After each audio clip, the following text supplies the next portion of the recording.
And I had such a good weekend, too. One of the best NFL weekends for fans out there. It was looking really good, too, guys. And I had one of the biggest laughs I had in years. I don't want to go into why, but it was just hilarious. Things were looking really good. And then Monday happened. It's Gerald Glassford coming back at you here for the Lakers Fast Break, Pop Culture Cosmos, where we cover the latest news and trends in pop culture each and every week, twice a week, wherever you get your podcast. I'm so sorry, guys. This just sucks. But Pop Culture Cosmos, I really want you to check it out because Josh Peterson and I really go into it as far as the Golden Globe Awards, who won, who lost, and some of the surprises they're in. CES 2026, I talk about some of the things I saw that intrigued me the most as far as what we cover on the Pop Culture Cosmos. So hopefully you get a chance to check that out. And our most anticipated in pop culture for television, as far as the streaming shows, television shows, also as well, movies and video games. So please go ahead and check out the latest Pop Culture Cosmos. It is now available on YouTube on the Pop Culture Cosmos channels. Also, if you're a member, you can see it actually probably after this show would probably be the best thing to say, on the Lakers Fast Break channel. Or as far as audio, take it for a drive. It's clean, unlike this show most of the time. It's clean. It's a good listen. It's an hour straight up. Listen to it while you work out. Josh and I really go over some great subjects. It's the Pop Culture Cosmos, available on Spotify and Apple Podcasts. Also, as well, I want to give a big shout out to Drip Show at Drip Show Shop on Instagram and Twitter. Please follow him today. Then you can get some of this great looking stuff. See this behind me? Luca and LeBron, the canvas art there. That was our offense today in Sacramento. So, yeah, that was our entire offense, guys. So they're in. If you want something that looks that good, or the pillow, the Kobe pillow I got right here, or also as well, he does hats, t-shirts, posters, and more. Go ahead and reach out and give some love to @TripShop on Instagram and Twitter. Also as well, give a shout out to the Lakerholics.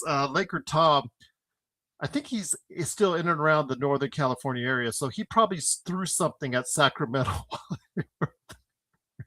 So you check out what Laker Tom has on the mock trade marketplace at Lakerholics.com. And I know Jamie Sweet is trying to give him some jabs now and then. So join in all the fun at Lakerholics.com.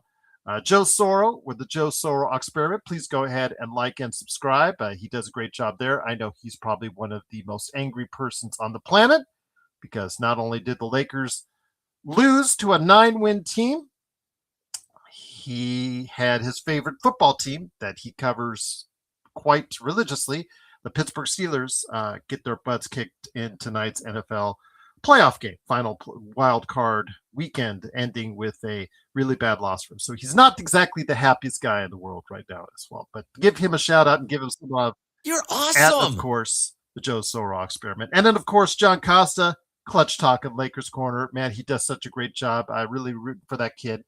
Please go ahead and make sure you go ahead and give him some love as well. El Rosto, what's going on, my friend? I was going to hop over. True story. I was going to hop over to the Discord to join up with you guys. What's up, Craig? How you doing? There's Joe. Again, Joe, Dad, if you come on tonight, please let me know your thoughts on Tomlin. I would love to hear your thoughts on Tomlin tonight. And I'll leave it at that. But I was going to hop over to the Discord, and then I saw, as far as the game is concerned, dipping into a 20-point, as far as 15-point, 12-point. Lakers coming back, and then falling behind once again, double digits. Yeah, didn't think it would be the, most fun atmosphere tonight, because a lot of angry people are in the chat, especially when you lose to an underwhelming team. But I'll start off with this for tonight's game. Started off probably the result for this game, December 28th, because on December 28th, after the game, Dennis Schroeder, from all reports and as far as it's concerned, went into after the game, tried to go in the locker room and get a piece of Luka as far as what was said, because they were talking smack to each other, trash to each other, and it really went after it. And the league, in its infinite wisdom, decided to go ahead and eventually got around to suspending Dennis Schroeder for 3 games for the incident, which coincidentally, started last night, but rolled over into tonight for them as they faced off again, because they played back to back, I believe, against Houston and now against the Lakers tonight. Yeah, as far as Dennis Schroeder, he was not available, but maybe that motivated this team. Whatever was said and done at the crypto.com arena, maybe that was said and done as far as for motivation tonight, because they certainly looked motivated, because after the Lakers, who honored LeBron James with a patch with the number 23 seasons, et cetera, on it, all well and good.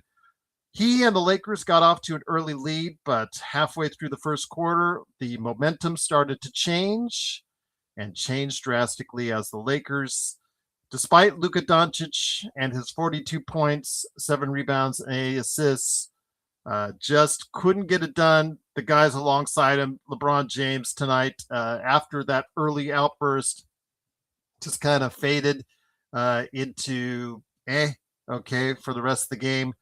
For him, 22 points. But the problem is the Lakers' putrid shooting continues. 22% overall from 3. Absolutely terrible. And for the NBA's worst 3-point shooting team, to tell you how bad this defense tonight was, again, the NBA's worst 3-point shooting team, 65% from 3 tonight, 59% overall, 80% from the free throw line were the Kings, and they just never let up on the Lakers. They led at the half, took a third quarter lead that extended to 20 points.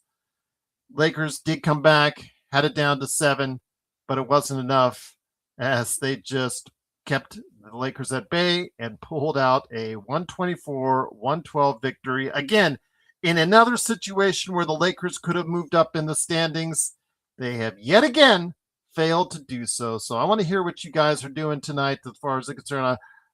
Just another terrible loss on the docket for the Lakers, and we've seen to say that a lot lately. Really disappointing. What's up, Serge? Great to have you here.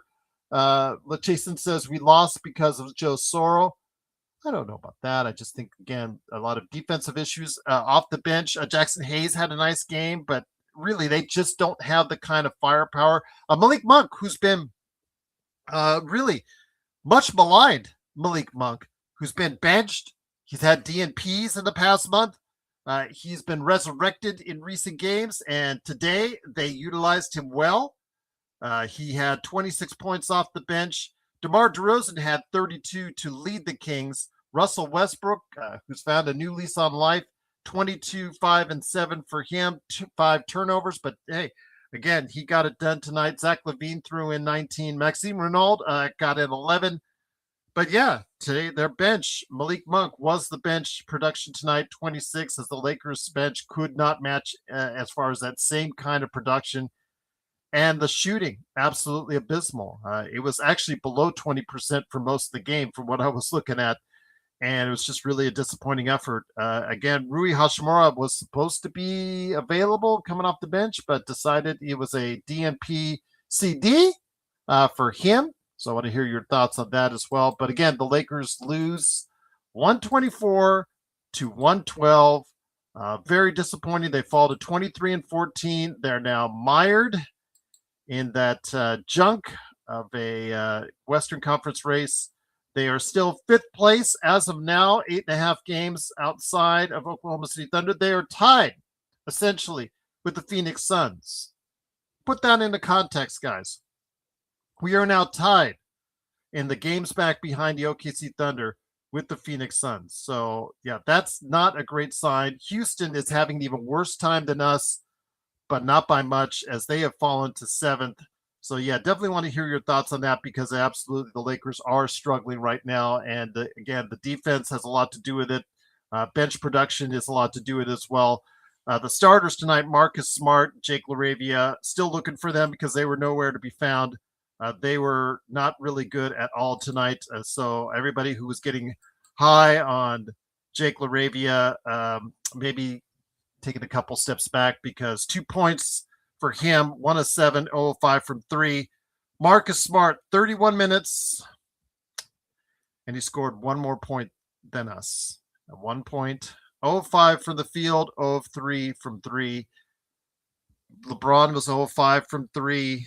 Luka wasn't a sharpshooter either, but that's been his whole season so far. 2 of 9 from 3, although he was 16 of 25 overall. He was more efficient inside the arc. DeAndre Ayton only got 7 touches, 13 and 13 for him, but clearly wasn't the defensive presence that we were hoping for tonight. But yeah, it just OG Life says Lakers are looking like a play-in team. Yeah, it's looking like that. Only Houston is dropping faster than the Lakers right now in the Western Conference, so that is absolutely of concern. JJ Redick says, I blame Joe Soro for saying this would be an easy win. There is no easy win for the Lakers right now, seemingly, even though the Lakers did have an easy win versus Sacramento previously.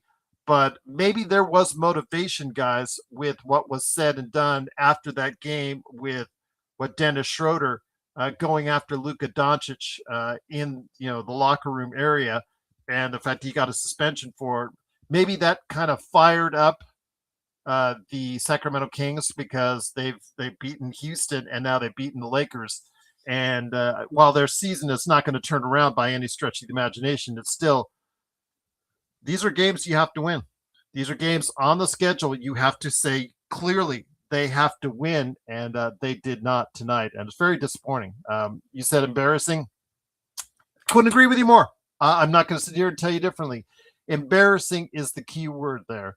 Xbox, what's up, my friend? Yeah, I was going to, like I said, I was going to join you guys on the Discord, but I saw the, I had the score updates, and I had my tab with the game actually in view, and then I'm like, it's maybe not the best time to come and say hi, everybody.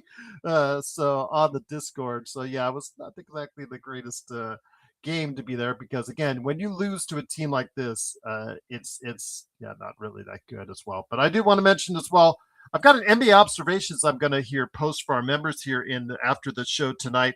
So it will play tomorrow for everybody else. But if you want to be a member, $2.99 a month, you get that show early. Caleb Ponce and I covered a myriad of topics. And Mark, you might be glad you might be hearing my thoughts on the foreign all-stars, or the international all-stars, for the, as we talk all-star balloting, we talk about John Morant, we talk about the most disappointing players in the NBA, and we talk about a ton of NBA subjects on NBA observations. Hopefully you guys will like that when it pops up for members here later tonight, or also as well tomorrow here on the channel for everyone else as well. Adam says LaRavia and Smart are not good enough offensively to be starting. It's a consistency, Adam, because LaRavia, I mean, this is the guy who pops in 20 plus points a game, over a couple games. Things are looking good. A lot of people are riding high on Ravioli, as we call him here, Adam. And it just, again, Lakers just have a hard time finding consistency from its role players. And a lot of that can be attributed to roster construction by Rob. Now role players are a lot of times inconsistent just by their very nature, because the opportunities they get come off and on, minutes come off and on, et cetera, et cetera. So by the very definition, these guys are not always the most consistent. Even if they're having a good season, they're not always the most consistent of players. But yeah, this is just a wild thing where one day you don't know what you're going to get from these role players after LeBron and after Luka.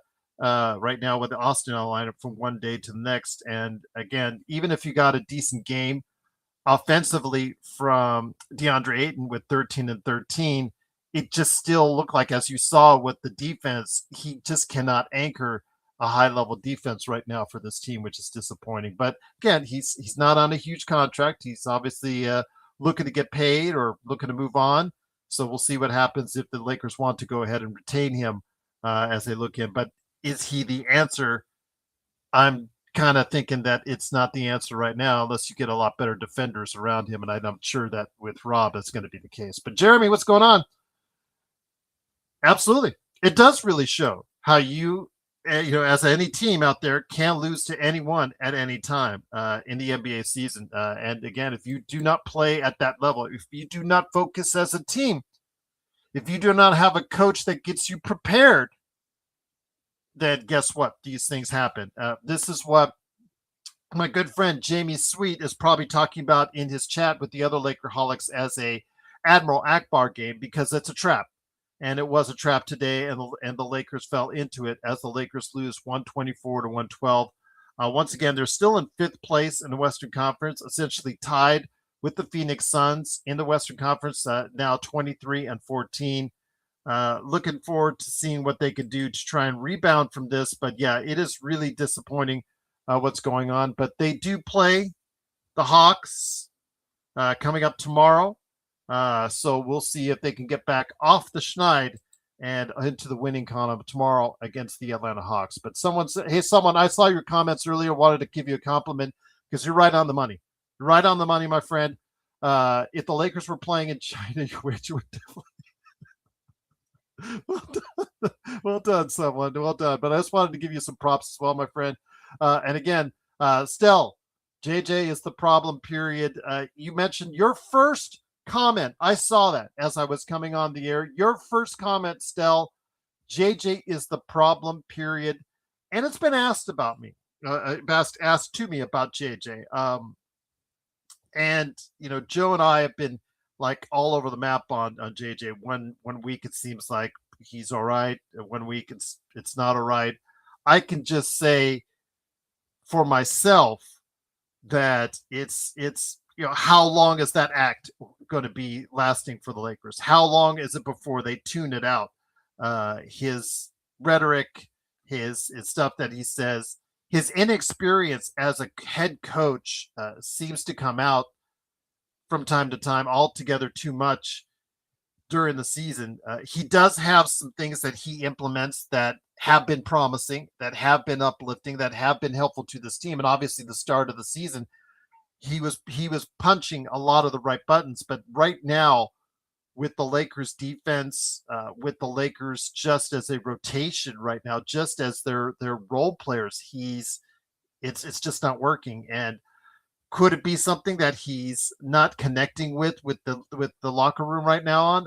We'll have to wait and see. But yeah, if you say he's part of the problem, anytime a team struggles, you got to look at the entire organization, how it's built and how it's coached and how they play. And you have to, when you lay out the blame pie, you have to make sure it's distributed properly. Even to the star player like Luka, is he getting the ball enough to the right people in the right places at the right time? Is he taking too many threes for a guy who's struggling in the season? I mean, a lot of you guys have said that, and I cannot sit here and argue with you. Is he making the right decisions? I mean, sure, the 42 points tonight will look good in the box score. That's great. That's awesome. But it is still a big L. If he'd distributed more to the guys, could they have gotten them in the swing of things more often? Because you look at the touches, Jake LaRavia had 7, DeAndre had 7. He's been complaining about his touches. Marcus Smart had 5, and then you see 3, 6, 6, 6, and 2 for the guys coming out the bench. Although one of them was Bronny James, who everybody's going to go crazy for now because he hit 2 3-pointers and say, "Oh, you got to go ahead, play him now." Come on, guys. He has the best game of his life right now today in 2 minutes, and I know that a lot of people are going to just want him in the lineup forever now because of it. So I'll just leave it at that. But it is, of course, the Lakers Fast Break. Truly appreciate you joining us. Cannot thank you enough. JJ Redick says most of the unplayable players Denver had are all playing better with their coach. Yeah, Adelman's done a pretty good job. I mean, you're all-time, one of the all-time best players has been out of the lineup, and you're still fighting for a top 3 position. A lot of the credit has to go to Adelman on that. It's just that simple. Adam says, I'm not a fan of Double J either. Yeah, again, right now, is his act getting tiresome? Is he able to navigate the team through this funk right now? We'll have to wait and see when it hits tomorrow against the Atlanta Hawks. Marcus says LeBron was bleep. And Mark, I cannot disagree with you. After that start, where he got up to such a hard start, it pretty much went downhill from there. And 0-5 from three, and again on the defense, this was old LeBron. Whatever 23, whatever that patch is that they put on with the 23 on it for 23rd season, it must have like sucked up his powers. See, because we talked about where the LeBron James, you have the old LeBron James, then you have the fiery, spunky LeBron James, and today it certainly wasn't the fiery young LeBron James. So we'll see if he does play tomorrow, because it's a back-to-back. What kind of LeBron James we're going to get? JJ says, "Why is Denver winning starters?" Again, a lot of that credit you could go to the coach and the way they are mapping things out. Right now, it's the Lakers are in the front, JJ, and you could point the fingers again at a lot of different places, and JJ is definitely one of them. But here's a good man indeed. It is, of course, the guy. Please support, if you're in the Southern California area. I know I haven't touched on this enough, but with all that's going on in the world, you need to support a small business. Please support Sin Blades, SinBladesWithAY.com. Their thing is, recently here in Vegas, I've seen a lot of advertisements for synthetic turf, video and radio, whatnot. It's like in the past couple of weeks. It's like I notice it's a noticeable thing because you don't hear it before and you don't see it before. But when I see the work, when I look at their work is not comparable to Sin Blades, SinBladesWithAY.com, all legit. It is, of course, a guy who, again, I give him credit here today. We had our weekend. I had a good laugh over it. It is what it is. It's in the past. But I'm giving him credit for it. His teams were terrible today, and I'm really hoping he can go ahead and let everybody know why. It is, of course, my friend Joe Soro. Joe, good to have you here. I'm truly sorry about the Steelers. Can I ask you this, though, as an NFL fan, as a casual NFL fan, put the Chargers game and the Steelers game aside, this may have been one of the best playoff weekends ever for just watching NFL games. Yeah, that's arguable. That's decent, I'd say. The reason why I think it's been good too is this is the first time, and I've said this a few times, that there's really no clear-cut winner. The fact that Carolina played as well as they did against the Rams, I didn't think it was going to be competitive like that. I thought the Rams would probably win like 30-10 or something like that, but Carolina was almost there. They almost won it. And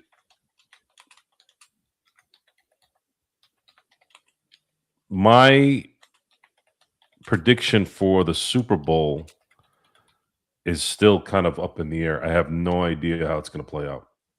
If I had to choose, though, if I had a gun to my head, I'd say I think a Rams-Buffalo Super Bowl would work. Or Chris Berman can finally have his dream Super Bowl, and it'll be a San Francisco Bills Super Bowl. Well, that's who I picked on last week on ISFF. I took the odds, really good odds on San Francisco, by the way. And I was tempted. And Purdy, I like his story always. I've told you that on the air. They're getting it done, but with Kittle out, that may have just got their chances right there. They've been playing well with all the injuries they've had, but I can only imagine how this team would be if Fred Warner was still playing, which they're saying he's going to come back, but I wouldn't come back if I'm him. That's dangerous. I agree. Coming back from an injury like that so quick. Nick Bosa, and then Kittle. If they had those guys, man, it'd be a clear-cut favorite, and they'd probably win it all. But I don't know. The Packers won a Super Bowl with the most guys on IR in 2010, but they had Aaron Rodgers and really good receivers and a good pass rusher and a good defensive line. So it's kind of what everybody wants in terms of the parity police. We don't know. Everybody's going crazy for what Chicago's doing right now. You got the Rams with Stafford, who's probably going to be MVP. You have a 6 seed, Josh Allen, who can go into the Hall of Fame. If he wins a Super Bowl, bring a Super Bowl to Buffalo after all the history they have at Super Bowls. There's a lot of stories there that would work. If Sam Darnold wins a Super Bowl for Seattle, that's an interesting story too. So there's a story for everything. I think it's going to be New England, Buffalo in the AFC Championship game. I think that's fitting. I think that's what the NFL wants. A lot of jokes towards Buffalo this year. They were the division champs up until this year. The joke was that they had that gap between the New England Patriots being great and sucking and didn't do anything with it, and now New England is back up top in the division. I think that should motivate them to likely take them out in the AFC Championship game. I think that'd be fitting if that's how it plays out. And then who's gonna win the Seattle, Chicago, San Francisco Rams game? Well, I'm pretty sure the NFL wants San Francisco versus the Rams. Another division 1-2, right? So I'd say going with that, let's just say it's going to be Niners, Rams, Buffalo, Patriots, and then I guess San Francisco could beat the Rams, but I'm going to go with the Rams. They have the better quarterback and a little bit more healthy. And then Bills go to the Super Bowl, and that's what that's going to be. Who's going to win that one? I actually don't have a clue yet. I'd have to see how things play out. And for tonight, we'll get into Tomlin a little bit more later on because I do want to hear your thoughts on Tomlin. If the end of the road. Well, Aaron Rodgers shit on all the Twitter heads and all the people that just now I just finished watching. I had to watch all of it just because I had done a 45-minute show after the game, and I wanted to hear what Aaron said, and I kind of knew he was going to support. He was supporting LaFleur too. LaFleur has a little bit more leeway. He's just become a head coach this recently. I think Aaron Rodgers' heart is speaking. I don't think his head is speaking about Mike Tomlin. Mike Tomlin this is the 19th season he's coached the Steelers, and he's only been in the playoffs 5 times. And he hasn't won a playoff game in 10 years. And he's been getting destroyed the last 7. That's not us playing Monday evening quarterback. If these were all competitive, I would maybe give it a little bit of about, I guess, some heads up there. Maybe not a lot, but still, because again, it's a results business. But Mike Tomlin has shown numerous times that he is incapable of winning.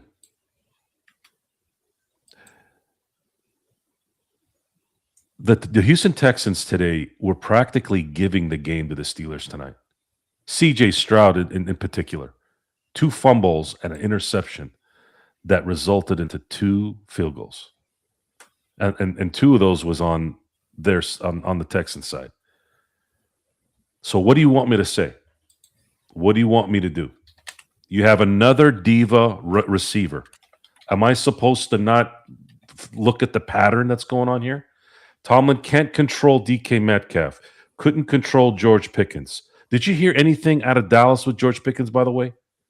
Did you hear that Schottenheimer was dealing with him behind the scenes? Not once. Yes, he's an idiot still. He was doing stupid stuff on the field. But you didn't hear anything from Schottenheimer. You didn't hear anything from Jerry Jones. You didn't hear any of that. Why? Why is it in Pittsburgh you hear about the shit he's doing? Why is DK Metcalf an idiot? Why was Antonio Brown dealt with? All these stings, all these stuff. And again, I wish I could sit. It likely wouldn't happen in public, but I would love to sit with Aaron Rodgers and sit down with him, just him and I, having some water and really, really having a heart-to-heart. You like Mike Tomlin. I get it. But I need to know what you're seeing that I'm not. You're there. You're the quarterback. You're the big NFL player. I'm not. But is it really that complicated? Seriously, you want me to go down the line here, Gerald? No. Tonight they lost 30-6. Last year they lost 28-14, and that score is not even close to what the game was. They got destroyed last year. They got destroyed in 2023, 31-17. They got destroyed. They didn't make the playoffs in 2022. Got destroyed in 2021, 42-21. They got destroyed in 2020. This is after they started 11-0, 48. They let the Cleveland Clowns score 48 points on them. They didn't make the playoffs in 2019 and 2018. 2017, they lost to the Jacksonville Jaguars. They let them score 45 points. Their last win was in Kansas City. Oh, sorry. I gotta give you so in 2026, when they did win a couple of playoff games, they got destroyed in the AFC Championship game by the New England Patriots.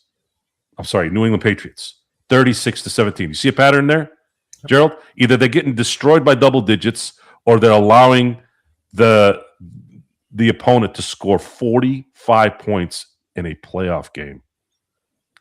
And I'll just leave it. I'll just finish it with this, Joe. When it comes to Mike Tomlin, at what point do results matter? I mean, you are a big results guy. It's your motto, and it's definitely something that's tried and true. But at what point do results matter? And I think that Pittsburgh, they need to address it. And I want to make this clear. I know he's never going to hear it, but I know he's never going to hear it. At least not for right now, unless I get famous down the road and somebody pulls this out of the archives. But I really wish I could talk to Aaron Rodgers and really sit down with him face to face. I know publicly he can't do it, but he's not that dumb.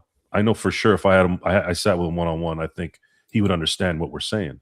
I've seen every game, guys. I've seen every single game in the 21st century, every Steeler game. Those losses that they had in playoff games against New England during their kind of the 2000 run, even the loss to the Jacksonville Jaguars in 2007, that at least it was, that was a good team that they played, right? They lost these games against great players, and then Tom Brady lost to Mark Sanchez one year. It happens. Joe Montana lost to the Vikings in 1987 at the peak of the Niner dynasty in a lot of ways, right? It was kind of like a jump start because they lost that year, and a lot of it had to do with the fact that there was a strike that might have kind of messed things up a little bit. But they came back and won in 88 and 89, right? Like there's nothing to bounce off of anything.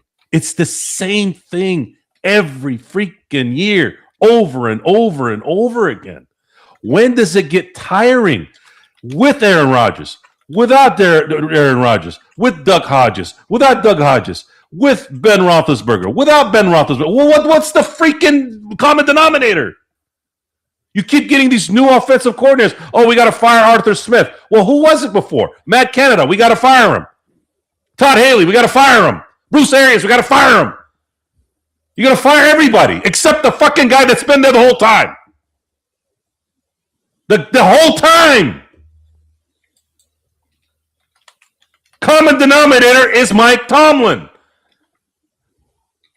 This league, this media, this everything has overrated this guy. I can't figure it out. I talked about this on the show just not too long ago. Why is George Seifert not considered a Hall of Fame coach? At least he won with Bill Walsh's team and with his own team. He won 2. Why don't anybody talk about George Seifert? We're talking about Mike Tomlin being a Hall of Fame coach. I got to sit there and watch Tony Dungy wax poetic, Mike Tomlin, and all this bullshit. And by the way, Tony Dungy has no business being in the Hall of Fame either. No business.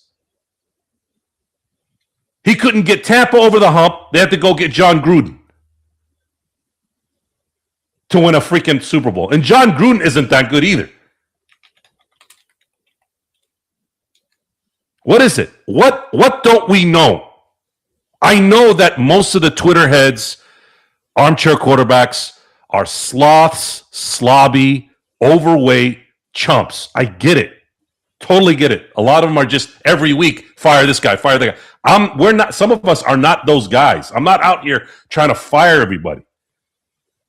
But at some point, and we're going to tail into this with the Lakers tonight, because I got a different. It's the same thing, except I got to reiterate it. Hasn't gone on as long as the Pittsburgh Steelers situation. I mean, what are you doing here? If you're the Arizona Cardinals doing this, you're probably okay. This is the Pittsburgh fucking Steelers, okay? You wrote the NFL the last half fucking century.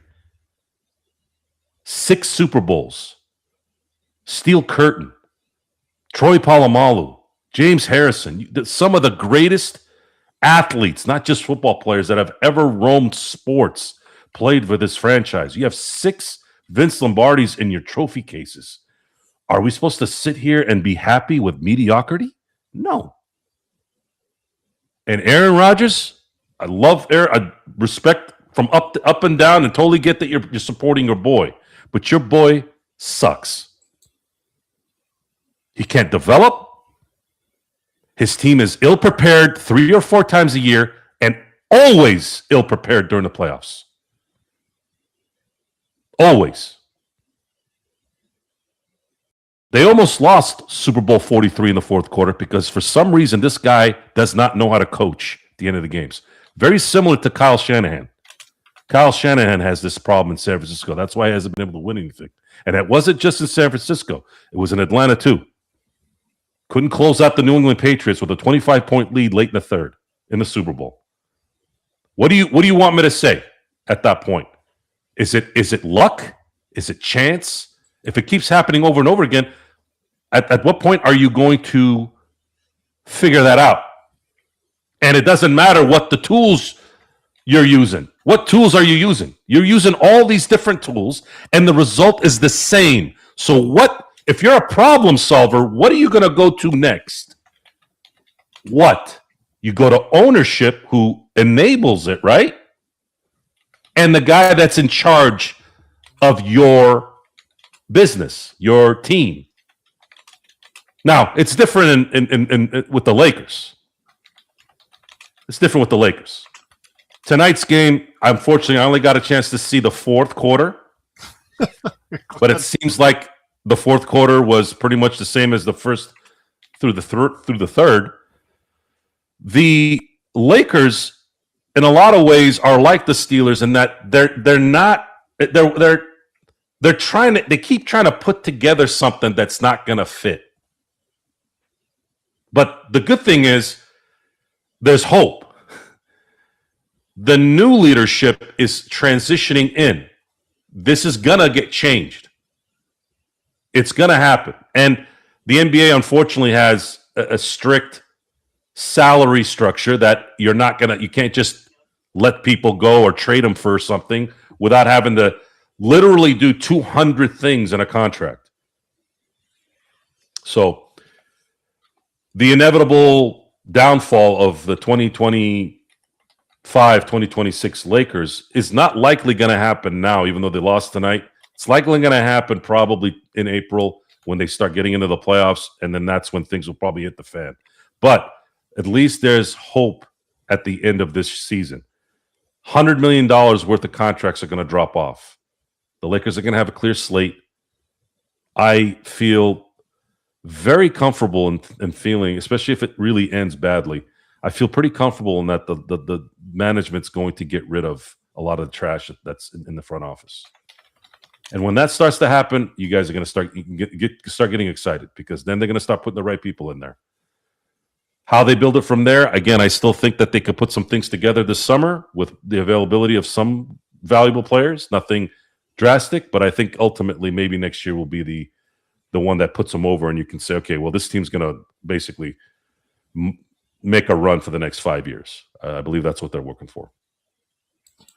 Once again, it is the Lakers Fast Break. It is Gerald Glassford along with Joe Sorrell. It is, of course, the Lakers losing 124-112. Lakers are now 23-14, still fifth place, but tied as far as the game's back with Phoenix, who we had a very large lead on at this time last month. I'll just leave it at that. It's no longer a lead between them and us right now in the Western Conference.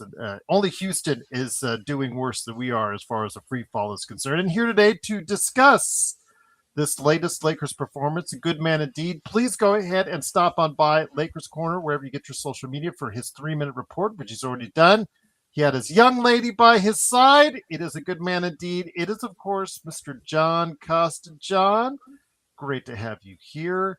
I'm not throwing any stones at any one player tonight. No issue, Fando or Connect or Smart or Ravioli, or because the list, it just goes on and on. Today is a game where you had to win against a 9-win team.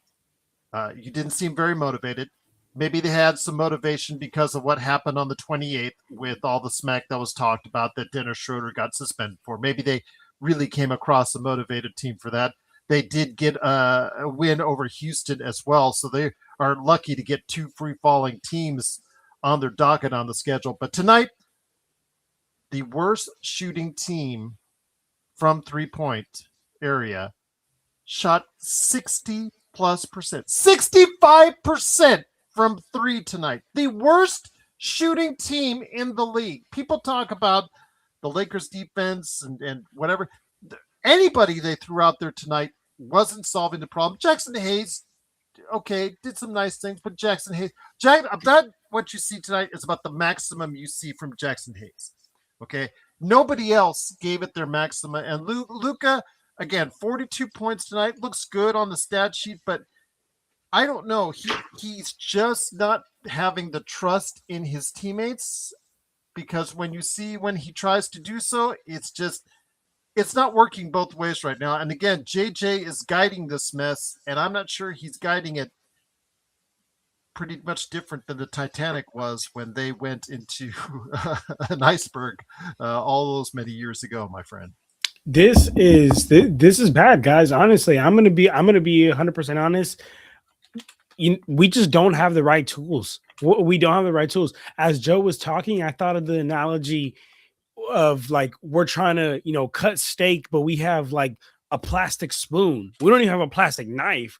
We have a plastic spoon. Like we don't have the right tools at our disposal. Like as we all know, we've all been watching LeBron James for a long time, some longer than others. I mean, I was what, 4? I was 4 when LeBron James got drafted. Some of you guys probably remember LeBron James in high school, but so that's cool or not, right? He didn't have a 23 patch then, but he had one tonight. So corny. That shit is so corny. But anyway, the NBA is trying to make some more money. But anyway, of course, I say all this to say, if you've been watching LeBron for a long time, you don't even have to have been watching him since 2003. You can know that he has historically been great with shooters around him. Like that's when he's been at his best. Luka Doncic, he has been at his best, and he is at his best when he has shooters around him. Because that great players like that, great players like Luka, LeBron, I'm gonna be honest with you, they're not even worried about the one-on-one matchup. They're looking at the help side. They're looking past their primary defender because they know that they're gonna get past his primary defender irregardless. It's where does the help come, and the help always crashes in the paint. They just crash inside as good help side should do. As soon as Luka gets a paint touch, as soon as LeBron gets a paint touch, and we're throwing it out to fucking Marcus Smart, who's going 0 for 5. We're throwing it out to Jared Vanderbilt, who's the fact that we are even asking Jared Vanderbilt, the fact that I'm even having to say, oh man, here comes Luka Doncic blowing by his primary defenders. Kick it out. Now we got Vando in the corner. That is insane, y'all. The fact that that's even a roster construction is crazy. Is crazy. And no, Hema, it's not always blaming others. I don't know. You can't humanly possibly ask me to blame the man that had 42 points tonight, nor LeBron James, because it was LeBron James and Luka Doncic by themselves. LeBron outside 0 of 5 from 3. Absolutely. After that hot start, he didn't exactly light the world on He fire. didn't, but you know what? He lit the world more on fire than a Jake LaRavie that went Oh, for points. yeah, okay. Right? What are you basing it on? But I'm just saying, Exactly. as your number 2 guy, I just Not good at all. He looked 41 tonight. He absolutely did look 41. You know what's the team? What's up, Joe? The team. Look, I saw only the fourth quarter, but everyone reiterated that I have to still watch the first 3 quarters when we're off the show. If you watch these guys move, this is a team sport. These guys don't move well, and they don't move well because they don't fucking care. And the message up their ass is not working. And it's not just a Laker thing. We talked a little bit about this during the Discord, the chat while we're watching the game. Who's doing that anyways? Who can you say in the NBA has their team motivated? It's easy to play well when you're OKC, right? They have 10 deep, right? But even they're struggling now, right? They're hitting that wall a little bit. Greatness is not a priority to really anyone in the NBA. It's just not. There used to be a time where these guys really cared about winning. They were making millions of dollars in the 90s. Don't give me about the money thing. Don't tell me about the money. Well, they're making 70 now. Doesn't matter. That's inflation. Look, making $10 million a year, $20 million, $15 million, $20 million in the 2000s, that's a lot of money. At that time, that was what 70 is now, 60, 50, whatever. So it's not the money. But you look at the people who played. This is one of the things I used to admire about, and this was from college, even college. You look at somebody like Chris Webber when you watch the 30 for 30, the Fab 5 30 for 30. He cared about winning so much. Anger, crying after those games that he lost in the title games. Seeing how he reacted when he lost to the Lakers. Seeing what happened when he got injured in 2003 and the Kings had no chance at that point to go deep into the playoffs. You're telling me that Chris Webber is worth probably $50 million.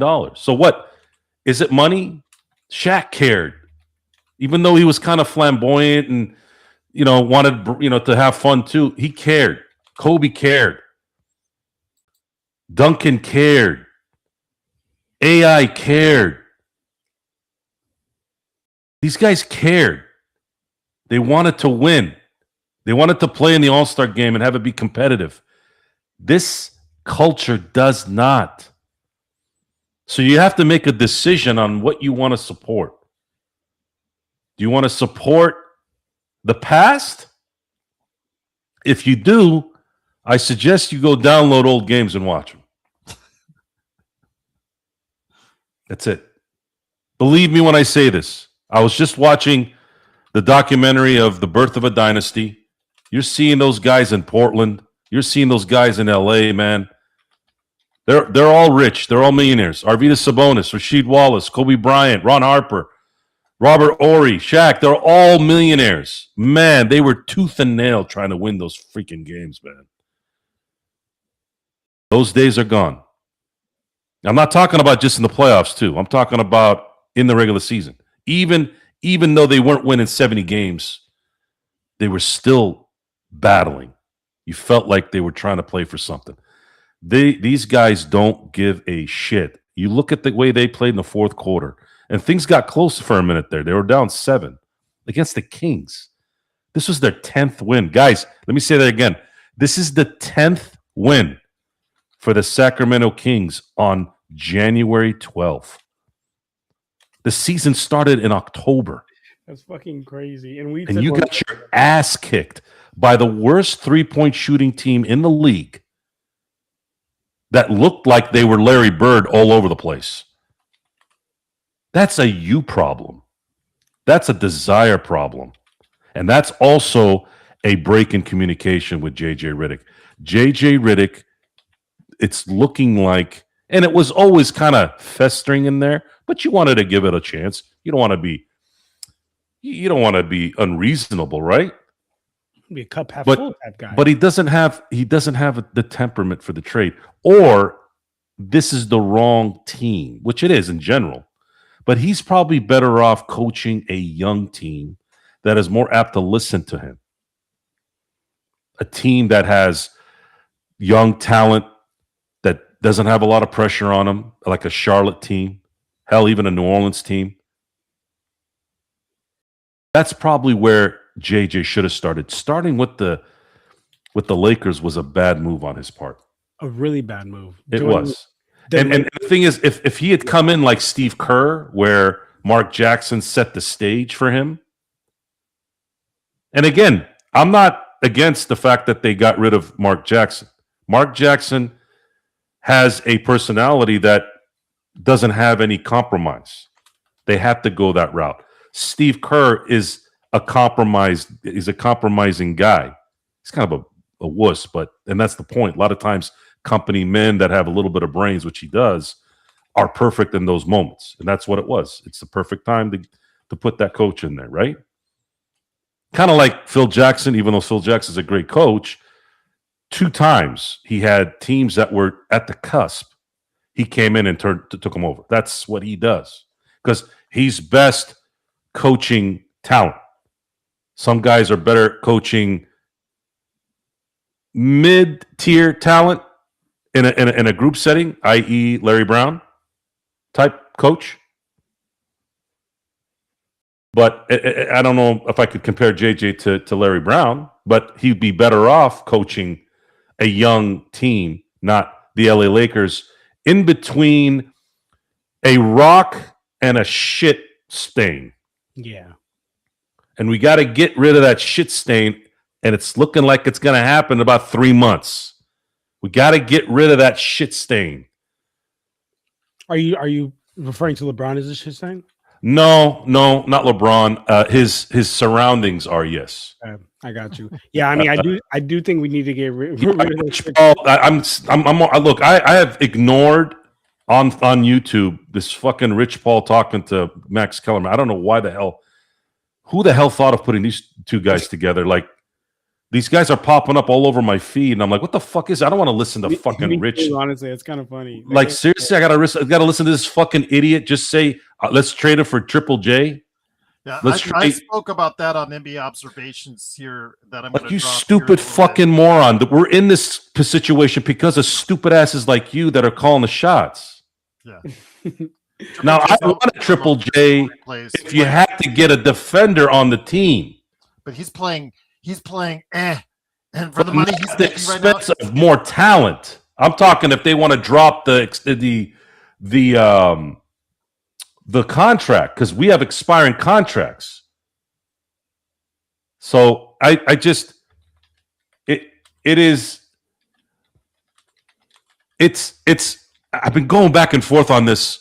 Is it when a team doesn't win, you want everybody fired? Because I really was sitting down and thinking about that, because I was getting on Dave Roberts for so long until he won. But then again, that's not true. He won in 2020, and then they ran out of gas in 2021, and then it resurfaced in 2022 when they lost in the first round, then a first round again in 2023. Like, I don't like shitty decision makers and bad losses. If you are losing and it's competitive, it's different. If you're competing and you're losing, you don't look like a complete schlep. It's different. But what is it about these teams that I've mentioned tonight where they lose in such shitty ways? You can see the ill-prepared team. You can see the laziness in the team. Again, I want to remind everybody of this again. 2021, when the Dodgers lost to the Atlanta Braves, they were playing their asses off and they lost. There's a difference. And I get mad. I got mad in 2022 because you have the lead and then you pull a pitcher out when you probably shouldn't have, and you ended up regretting it. It's a cause and effect thing, man. If you watch it long enough, you're going to learn something. I don't need to be in the clubhouse to know when a guy is pitching well. It's right there. Football's a little more difficult, although I got to hand it to the NFL. Their end zone shoots have been really, really handy the last few years, especially with the Steelers, because today people are getting angry at Aaron Rodgers not being able to throw the ball quick enough. I go, have you not watched the Steelers this year? These guys aren't reading their second and third tasks. That's why Aaron's been pissed off the whole year, even though he's had a good. He said he had fun this year. Good, have fun. That's fine. I'd rather be miserable and win, but that's me. But the reason why is when you look at the end zone camera, you can visibly see there's no separation. Not from Metcalf, not from their tight ends. No one. Where do you want him to throw it? Quarterback still needs something. So the good thing is I don't know what the hell's going to happen with the Steelers, because if this fucking ownership doesn't figure something out with Mike Tomlin, this is never going to stop. At least with the Lakers, it's over in 3 months, maybe 3.5 months, depending on how far they go in the playoffs.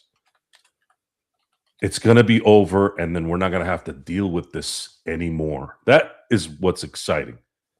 And some of you are so scarred by the Genie Bus era. You still can't fathom the fact that the new leadership is them.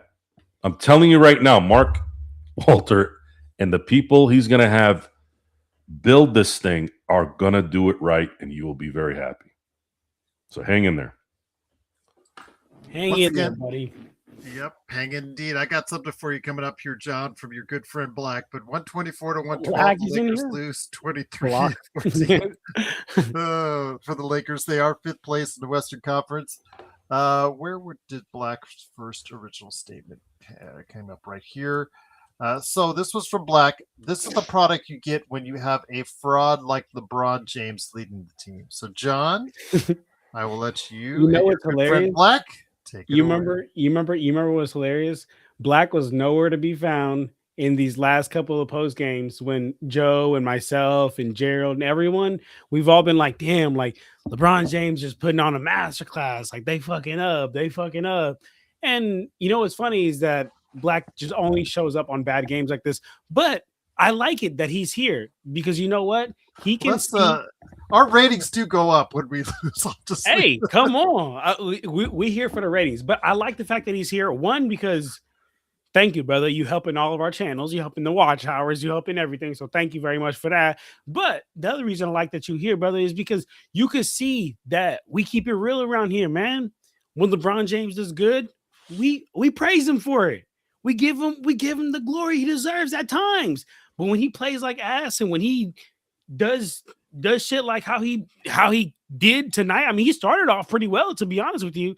It was a Luka led and LeBron led first quarter, and I'm thinking it's gonna be like that for the rest of the game.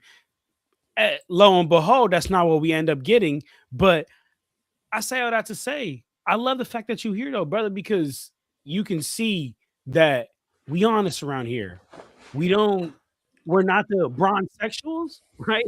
The fanboys of the bronze sexuals, but at the same time, we're also not an absolute LeBron hater, which seems like that's kind of what you are on. Well, Black, I mean, I agree with you, Black. When John was actually having his health issues, he was here in games that they won. So I am going to give him. Black was okay, but Black wasn't. But he was looking for you. He was looking for you. But I have to respectfully tell.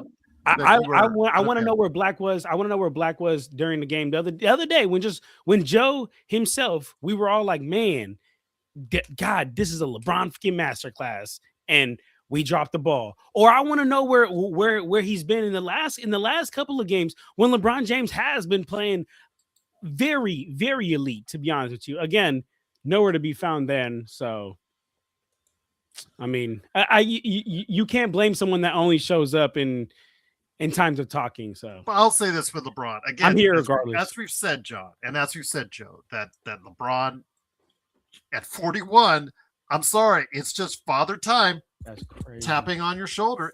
You are just going to have the days when you look like you've turned back the clock, and the days where the clock looks like it's turned back on you. And Joe, today was one of those days. I mean, what was it? The previous game where he was like getting in everybody's face and looking like frisky LeBron and wanting to will this team to victory because Luka was struggling from inside the arc, and it didn't happen. Today, it just even with the extra day, that's what's disappointing, because we had talked about, Joe, that it looks like 2 days off really helps LeBron. Well, he had 2 days off today, and Gerald, just real quick, just want to say something real quick. Uh-huh. Somebody in the chat said, I have no idea who said it because I don't want to say the wrong name, but somebody said LeBron has not had a masterclass or a good game. I want to, maybe somebody defines masterclass certified beats as okay, certified beats. I hope you like making beats, brother. But he's had some 30-point games. Yeah. Please check this out, because I want to define what, if masterclass is like 50 and up, then okay, no masterclass. But absolutely has had great games this season that without him in that game, we would not have won. And have also had some games where if had he been there, we would have won.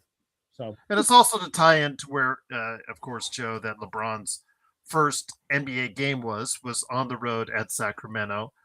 So they obviously wanted to tie all that in. But there might have been some motivations because of the fact of what happened on the 28th, where Schroeder, after the game, went into, after Luka in the locker room and whatnot. And obviously it got to the point where the league, a couple weeks later, finally decided to go ahead and press some action on it and suspend Schroeder for 3 games. Maybe they were more motivated when the Lakers came up there today, but still, it's not an excuse. They're a 9-win team, Joe, and these are the trap games you have to win in order to go ahead and be there at the end in a place where you think the Lakers can challenge for any kind of title. But as you and I have said, and John has said all season, we just don't think that this team right now looks like that.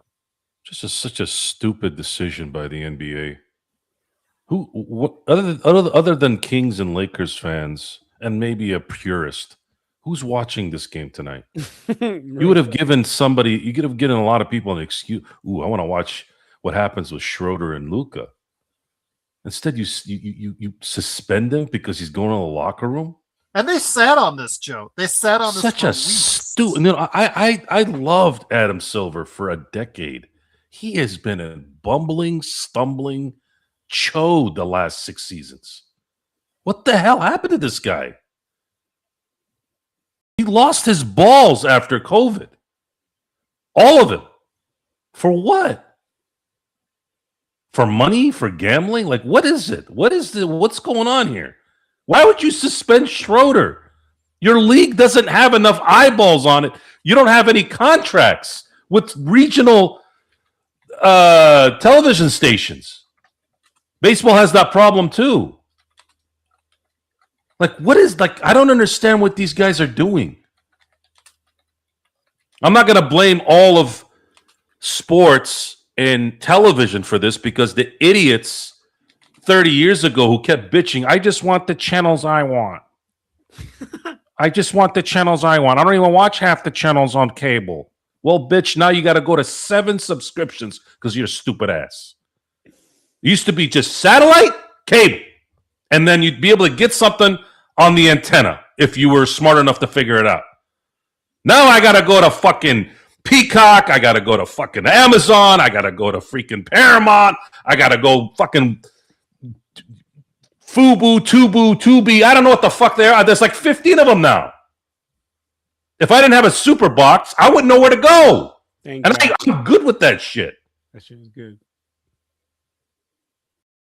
You reap what you sow. You all sow this. And I'm talking to Silver and all these guys. When you compromise quality for convenience, this is the shit that happens. This is the shit. It's a microcosm. Sports is always a microcosm of society. When you sacrifice quality for convenience, this is the shit that happens.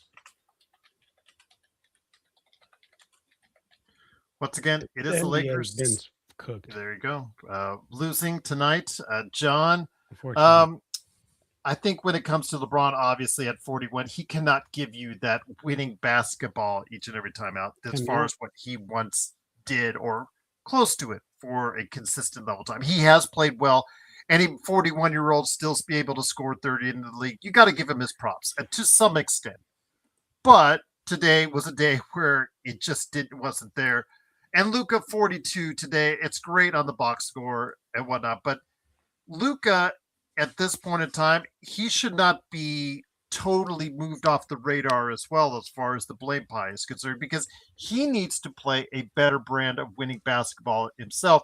Because you look outside of LeBron, the number of touches, the number of shots that everybody else had, and I don't believe anyone got more than 7, if you look at it, John. And yes, I know they were absolutely terrible and got roasted from the 3 as far as what they were shooting compared to what Sacramento was shooting. But and it's not just DeAndre Ayton, complaining about the touches and whatnot, but maybe if Luka just takes a better look and sees around him as far as what's going on with the rest of the team, and instead of just always saying, I got to put it all on myself, could just try to go ahead. If we're down double digits, try to find maybe someone that can spark this team and play alongside of him and start scoring baskets alongside of him. But if you're not giving those guys enough opportunities to do so, maybe that's a little bit of a problem. That's something he has to work out. That's something he has to provide, that same kind of winning basketball we saw in that great run he had with the Dallas Mavericks. Yeah, and I think that the thing that's tough though is with the Dallas Mavericks, like they had honestly a betterly constructed team built around Luka Doncic, right? Like they had a team that was more built, and it just made more sense when you're just looking at basketball wise and role players and good players to put around Luka. So I think it's kind of hard to compare on that. Now to this game personally, Gerald, I'm going to be honest with you. It was one of those situations, like a real Kobe situation. That's like, look, brother, I think there's a better chance of the ball going in if I'm shooting this bitch double teamed versus you shooting that wide open in the corner. Because we seen, like, how many looks did we see? Jake LaRavia 0 for 5 tonight. LeBron 0 for 5. Marcus Smart 0 for 3. Vando 0 for 3. For the fact that, again, like I said in the beginning, for the fact that we even have to ask Vando or even have to see Vando. Vando should not be relying. I mean, I've been hard on Vando, but you should not be relying on you Vando should not be relying. That shouldn't even be something that should be even coming out of our mouths as far as like. Now it hurts in the playoffs because he gets played off the floor, but during the regular season, he's there for defense, and you should find enough offense around him to supplement for that, John.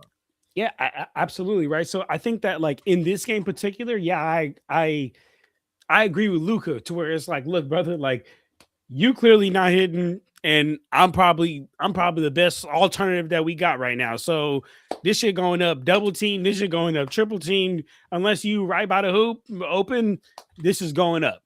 So and that's in this game in particular, right? But in general, I do think that it'd be great to see Luka Doncic trust the players a little bit more.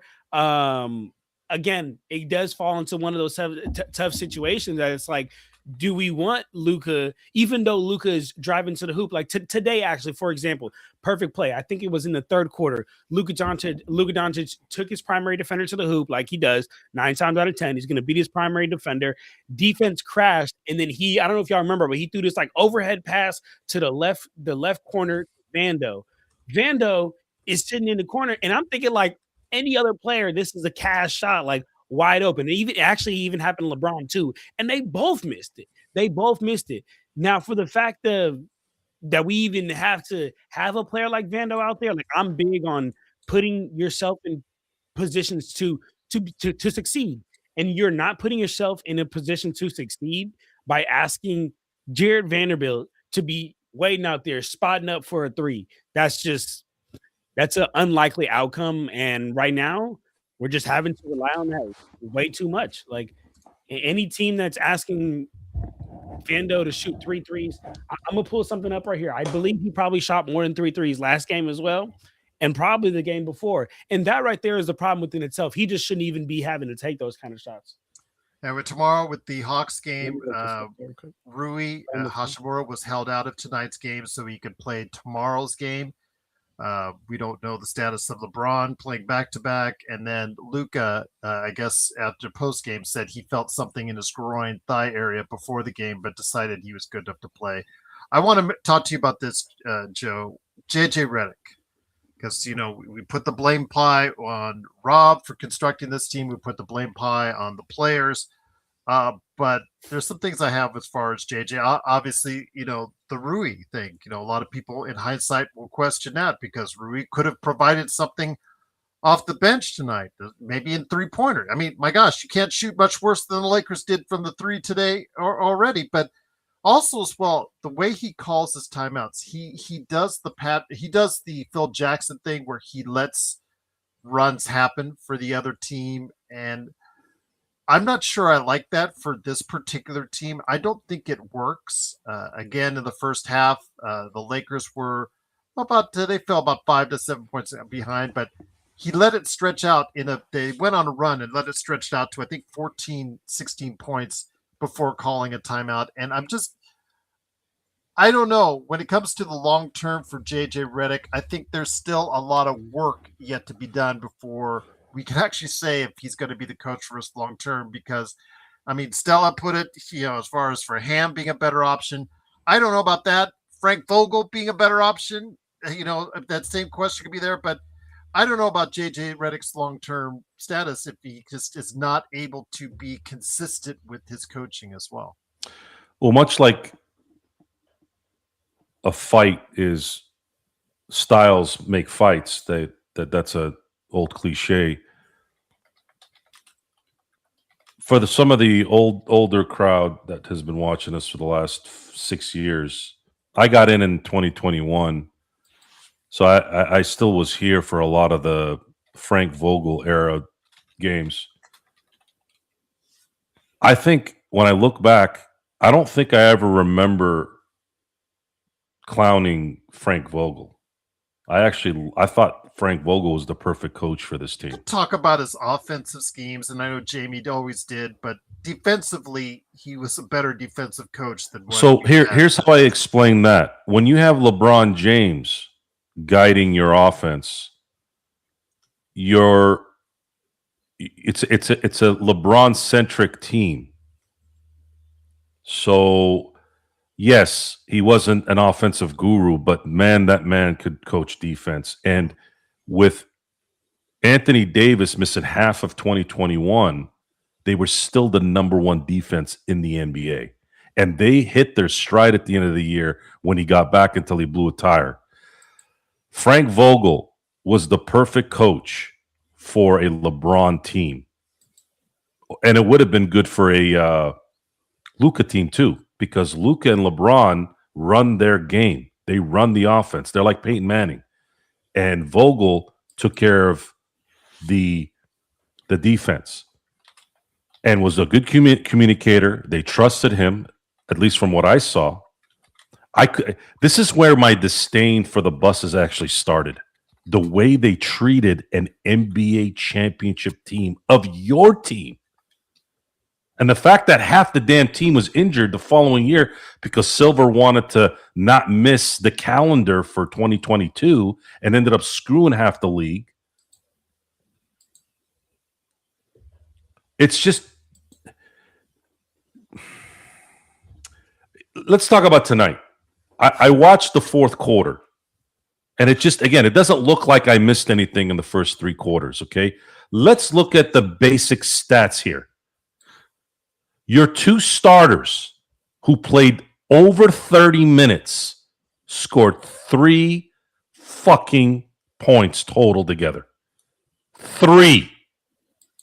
That's Timothy Mozgov numbers. Each one averaged 1.5 points tonight. And then Jared Vanderbilt all of a sudden thinks he's Bruce Bowen trying to shoot. That motherfucker went 26 minutes and threw a donut.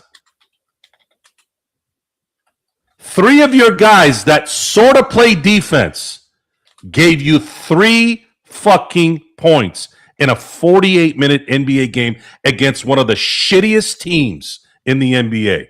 Think about that for a second. 3, because Laravia's been good at telegraphing the rebounds and the energy here and there, right? And he's been scoring a little bit. Then you have Marcus Smart, who's there for defense. Vanderbilt's there to be defense and energy. Those guys all gave you 1 point each on the average in a 48-minute game. And you wonder why. Then you're blaming LeBron. You're blaming Luka. You're blaming Luka's dad. You're blaming LeBron's sister. Like, at what point are you going to look at the guts of this thing and pay attention and understand why I keep preaching the end of the year is going to get fixed? All this shit, because you're not going to have to worry about the Ruiz and their menstrual cycles anymore. You don't have to worry about Marcus Smart. You're not going to have to worry about any of these guys anymore. The problem with everything right now is these guys don't give a shit enough to care. And no one is calling them out. And the second you call them out, you're an armchair quarterback. You're some dipshit on a podcast. And I totally get when they say that, because everyone and their stupid ass mother has a fucking podcast now talking about their fucking asses and their hair and their bullshit. We actually know what the hell we're talking about. Go ahead. No, I host He's saying he is a podcast. podcast. My point is, we're not just putting ourselves on TV and talking. We're actually watching, engaging, and then commenting on real things. Not, oh, by the way, I went to the store yesterday, I scratched my ass, and you get 100 views or whatever it is these fucking people do. Like and subscribe. I just scratched my ass at the supermarket. So this is the world we live in. Again, we have compromised quality for trash. And this is just the mentality of everybody. And then you give them money, you give them time. I don't know what people are asking me here. I keep seeing my name pop up. I think they're asking if you scratched your ass. I think. Yeah, Did I? Is that what you're asking me? I think that's what they're asking. Your ass. Yeah, I think that's what they're asking. Yeah, I did scratch my ass today, but I didn't put it on TV. I have some shame. The point is our focus is on garbage. Wow. When we're commentating on something, we're actually watching something and we're analyzing it and we're using our brains and our memories, and some credibility has to be behind it. You know, there's 1,000 landscape construction companies, right? But if you do it right, you're gonna stand out from the crowd. And that business, you can't go with the trashy guys either. I think that's probably the difference between this and what you see on most of the garbage here. And again, I wish I could avoid this stuff. I can't. I have to be on social media. I have a business. And a lot of the shit that I have to scroll through is exactly that shit. It's garbage. You know how many times I have to put not interested when I'm on YouTube? It's been Rich Paul shit all fucking week because I probably said Rich Paul, right? And this stupid fucking phone hears it and fucking starts sending me Rich Paul garbage. How many times do I got to say on there, not interested, not fucking interested? Do I have to call Google and say, can you stop sending me this shit? I said not interested. Joe, why aren't you gambling, man? You know a lot about sports. You can make so much money. I would have made money on that. Make money being a fucking degenerate douchebag. Is that what I need to do? Really? You guys are on one tonight. As if I don't spend enough time on my phone. I gotta worry about some fucking gambling site. I would have made a lot of money on that Carolina game. I'm pretty pissed on that. My advice. At the end of the day, the Lakers are they're a microcosm of society, and thank God that at least one of my teams sets the stage a little bit better. Good quality players, good quality people, winners, care about winning. Imagine that. So you can't use that as an example. You're telling me a guy that's making 700 million, 365 million, 200 million, 150 million. All these guys that are playing for the Dodgers are all making 30, 40, 50, 60, 70 million dollars a year. Why do they give a shit? How come they give a shit in 2026? Why? Why is it working with them? Why is ownership every time they talk to anybody? Well, we're putting it back into the team. We're going to renovate Dodger Stadium. We just won a championship, but we're going to put $100 to $300 million in this stadium so our fans can enjoy their experience. It's the ownership. And guess what the fans did for the ownership in that same year? First time ever, 4 million in attendance. That was a return. That's how it's supposed to be. You give, you get. Quality, more quality. I went to more Dodger games this last year, than I ever had. Why? Because they put a product there because they respect their fan base. They respect quality. This is what the result is. So don't tell me, oh, well, this is how it is nowadays, Joe. Fuck you. How about that? Okay? No, that's not how you got to look at it. This is doable. And again, the same guy that runs this team is the same one that runs. It's the same guy that's going to run our team. Come on, baby. The Lakers feel fortunate because it could have gone any way. Could have been Mr. Cohen over there in Queens. Stephen Cohen, Mr. I have more money than God. It could be the schmucks up in Southie. It could be Hal in New York. Most of these guys don't know what the hell I'm talking about, but just follow me. So I will always demand quality. I demand quality in my home. I demand quality from my children. I demand quality from my friends, my neighborhood, my vehicles, my home. Straight up. So what is this? Why do you have to be trashy? You don't. The buses are trashy. They can't even get along with their own siblings. Oh, it's money, Joe. Oh, it's this. It's that. If that's your excuse, then you're not really. I'm not going to take you seriously. Sorry, it's not. So, I don't know what's going to happen tomorrow. I actually, now that you told me this news about Luka talking about his groin, that is a precursor that he's not playing tomorrow. That's why I said it. I will be in shock if he plays tomorrow now. And LeBron on a back-to-back. LeBron is not playing tomorrow. I guarantee. We'll have Rui, John. LeBron, hey, there you go. But I know for a fact LeBron's not playing. He's not doing the second. He's not doing a back-to-back at 41. No, I don't think so either. But it is, of course, the Lakers Fast Break. It is John Costa from Clutch Talk at Lakers Corner and Joe Sorrell from the Joe Sorrell Experiment. Go ahead and check out Joe Sorrell's experiment from earlier today on the Pittsburgh Steelers after their loss as well. But also check out later on tomorrow when it hits NBA Observations. I had one with Caleb Ponzi talking about various subjects in the NBA, and also John Costa's 3-minute report. He was so excited he left. 3-minute report on Lakers Corner there for you. But Joe, I was going to send it to John, but he disappeared on us. We're playing the Atlanta Hawks. Okay, here's John back. Sorry, I don't know what might happen. That might have been a hiccup in your internet, which probably. The Talk Studio. The only flaw is that if you have a hiccup in your internet at all, it just bye-bye. But the Hawks are tomorrow, guys, and the Lakers.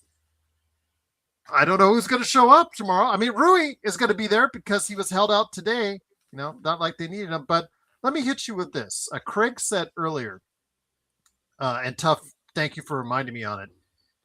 He said earlier that he thought that this is the worst bench ever for a Lakers team.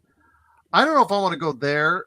I do know last year's bench statistically was worse. I'm going to say with the advent of Laravia and Smart, it's incrementally better, like that much, but it is still one of the worst benches in the NBA, bar none. And we saw that tonight. Again, nice game from Jackson Hayes, but that is pretty much what you can expect.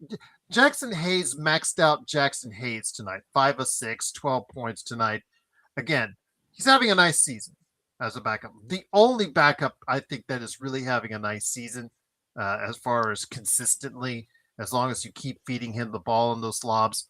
But as a defensive presence, that's another story with Jackson Hayes. But on the offensive end, it was nice. But there was nothing else. And tonight we saw Malik Monk, who disappears.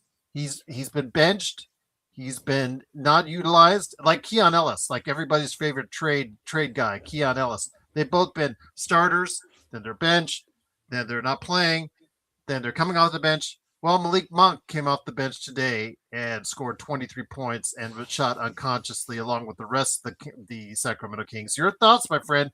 Is this the worst bench we've ever had as a team? I don't think this is the worst bench we've ever had, and it's funny enough because I was going to respond to what is it? Joe also has a question comment from I am Hungming. Certified Beats.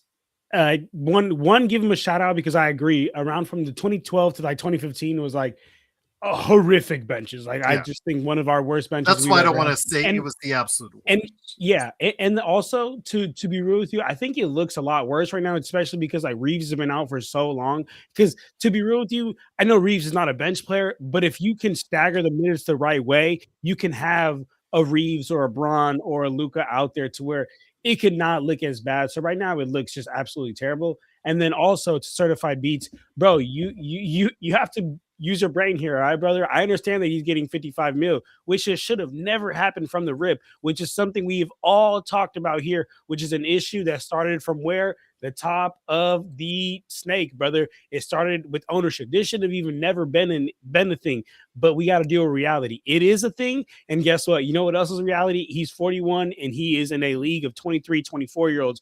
So guess what? He's just not going to play back-to-backs. Is it great? No, it absolutely sucks. And I hate the fact that it had to have landed on our team because I'm a Lakers fan before anything.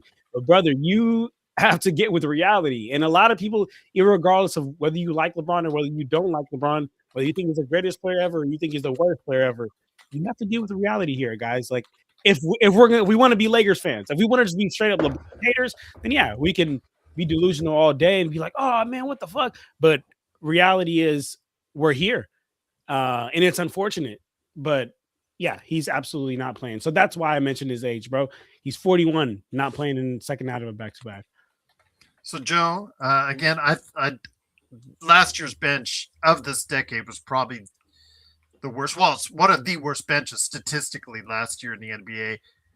With Laravia Smart, hasn't gotten a whole lot better. Laravia has been all over the place. Smart has been all over the place. I kind of expected it from Smart. I'm just happy the fact that he's actually on the court and hasn't hurt himself again. So that's a plus, even though he's done nothing tonight as far as out there. Laravia, again, all over the place as well. I don't think this is the worst bench ever that the Lakers have had, because I think that goes to last year as far as for this decade. Again, we'd have to go back in time to see through all the years of all the bad benches for the Lakers. But this bench is not that much better, and that's a big problem for this Lakers team that they, JJ, forever bad or good that you think he is, he just does not have many options when he looks down that bench and sees what's there. Worst bench. Marcelo Huertas, Brian Kelly, Brandon Bass, Tarek Black, Anthony Brown. Ugh. I think what we should do is we should say the worst bench for a contending team. Because maybe I prefaced it this decade. I'm prefacing it. Yeah, for sure. The 2016, 2017 seasons were that 17 season was the finisher for me in terms of consecutive Laker games watched. I had missed a game until the 2017 season.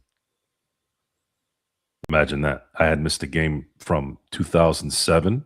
I even remember the game that I missed. It was a Detroit game before Pau Gasol got acquired on February 1 of 2008.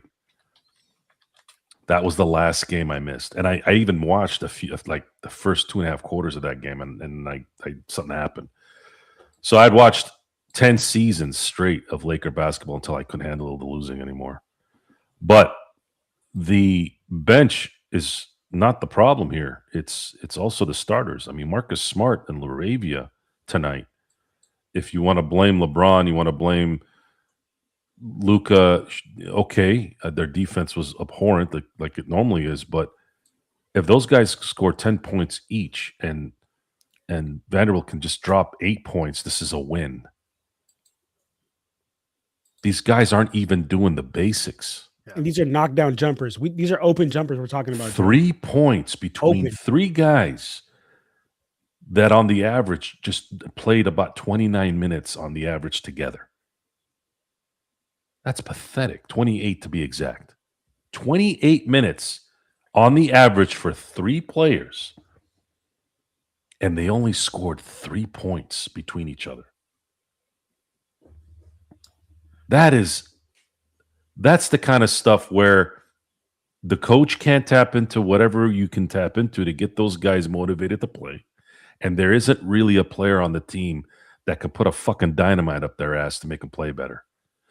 I got a kick out of The Last Dance and and this is again part of the Aaron Rodgers shitting on the Twitter world, right? Totally get it. Because those same people that never saw Jordan play a single minute of fucking basketball, they're the ones saying, oh, he's so mean. He was a dick. And no one ever say. He was a dick. But then when you talk to Bill Wennington, Luke Longley, and all those guys, what do they say? John Paxson. I mean, who could have made Judd Buechler relevant? And Bill Wennington and Luke Longley. Huh? That's who, you? You? Like, come on. So, and then you look at Kobe during his reign, the second half of his reign. He won back-to-back championships without a 75 player on his team. And I love Pau. Pau was the perfect player for him. Perfect. If Pau had come in 2000, let's say 2, I am very, very comfortable in saying that him and Kobe would have won 5 championships because of the perfect fit that he was. But remember this too. Pau was 0 for 12 in the playoffs without Kobe. So when you sit on your little whatever the fuck hater seat trying to justify your bullshit, remember that. Because a lot of people don't know the information either. Most of the people that argue stupid don't have the information. They're just talking out of their ass. I got Hema. Hema's on my dick right now in the chat. Hema and Black is always on my dick. But Brenda, well, hold on. I just want to say one thing with LeBron, because Brenda Williams said that come on, John, 5 years ago, LeBron wasn't playing back-to-back. I'm not trying to defend him. I'm just going to state the facts. I looked it up. January 27th to 28th of 2021, 5 years ago, roughly. He played back-to-back. Not but he played back-to-back. It's important to understand that there are decisions that were made that are affecting things now that won't be a problem very shortly. It's just something you have to accept. And if you're going to keep shitting on LeBron James because he didn't have a game or he didn't do this, I don't know what to tell you. I don't know what you want LeBron James to do. I don't know what you want Luka Doncic to do. You want Luka Doncic to be Gary Payton, or you want him to just be a decent defender. Okay, there's merit there. But I'm not going to scream. I'm not going to scream it out of Luka. Maybe it's just not going to happen. But he drops 42 points, 33 points a game, drops 8 assists and 8 rebounds. It's not like he's Jared Vanderbilt giving you 26 minutes with 0 fucking points. You see what I'm saying? There's a difference. I'm not expecting LeBron James to ever be anything he was before. It's just not realistic. When we were complimenting the other day, because great players still have one left in them every now and then, and that was the game. And it's just magnified too because it is in his 23rd season. We've never seen anyone like this, other than maybe Nolan Ryan in my book. Nolan Ryan played 27 seasons. For those of you who don't know who Nolan Ryan is, Nolan Ryan was a pitcher in the major leagues. 27 seasons? Yes. God damn. Who was this guy's name? Nolan Ryan? Man. Okay. I know that everybody now can throw 100 miles an hour, John, but he was back in the day the guy that could throw the heat over 100 miles an hour. And we'll just leave it at the all-time strikeout king. But John, you were going to mention something before I interrupted you, so I wanted to apologize for that. I don't even remember. I was mentioning what something certified said, but no, I was just wanted to correct Brenda. Well, exactly what he was doing. Oh, I laughed at what certified said when he said I would take a one-legged Andrew Bynum over Aiden. Real shit, man. Aiden is really starting to, and you know what's funny, y'all, is that today, like, I was surprised that Aiden came back in the game because there was a minute in there where I was like, it looked like Hayes just took Aiden's minutes. And truthfully, as we've been saying on the last post games, Hayes has honestly been outplaying Aiden, not only as far as like his attitude wise, but I just mean as far as even the little things that he's doing. He's rolling with more of an intent to score. He's being a better lob threat option at this point. And most of all, I just feel like he's not that. But you're maxing out. I think what you saw today was the max, absolutely, the ceiling of what Jackson Hayes could do. The problem is, even though it's a lower res, so the revs are not on that muscle car are not going as fast as what it does with Jackson Hayes. DeAndre Ayton should, just by his very nature of his talent, #1 overall pick. Gerald, we were just talking about this the other day. This guy was the #1 overall pick, and you know what's crazy? If you look at it like his body of work, he has the intangibles for it. He's not necessarily like crazy clumsy, right? They're both not defensive. They're both not defensive. As you can see, presence. As you can see, the amount of paint points we have gave up is crazy. Even today with the Kings, I think we had 25 in the first half, and people were just literally strolling in the paint. The game we had the other day against the Bucks, same thing. They were just strolling in the paint.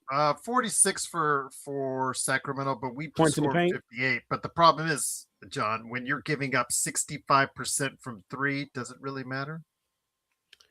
Shit, yeah, but you're not going to continue to give up 65% from three every game. You're only shooting 22 in return. 100%. You're not going to. I mean, we're not going to give that up every game. But what we are going to have to do is play some fucking defense and protect the paint, because teams will shoot 65% from layups. So they will do that. They won't continue to shoot 65% from the 3-point line. But I feel like this has been an ongoing problem we've had all season long, in my opinion. So. DeAndre Ayton hasn't been the answer, and Gerald, we said this the other day, but he's nice for $9 million, right? That's what I'm saying. He came on, and we were like, all right, cool, like for $9 million is good, and then just the way it's been playing out, I'm happy we only got him for $9 million, because then it would be a deeper issue, in my opinion. Absolutely.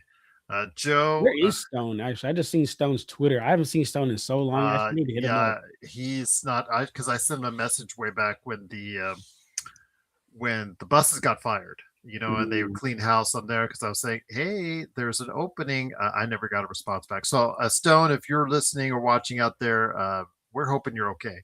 Yeah. And I know he announced he was taking some time off of social media, in November, I believe.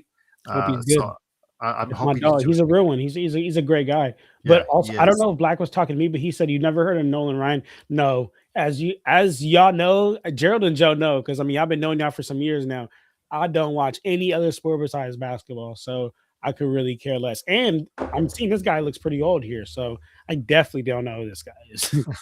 But shout out to him though. Hey, he 27 seasons. I'm about to be 27 here. It looked kind of like you were saying January. Joe was the guy. You get the way your hand was moving, like it was in his direction. So No, I was like, I got my other little screen right here. I got my so I'm just pointing at my other screen because I got okay.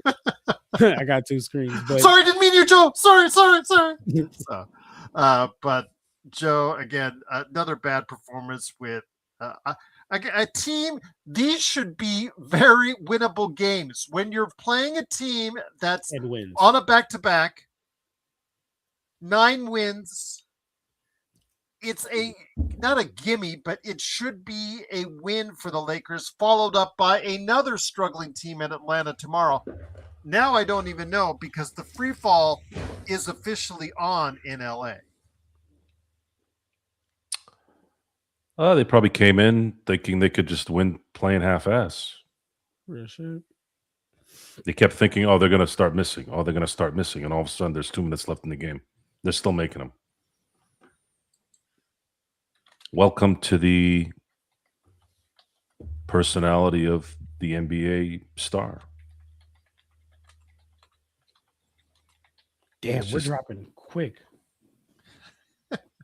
Dropping what? We are. I'm Only hey, hold on now, Joe. You got to be thanking Houston right now because they are dropping faster than the Lakers right Who? now.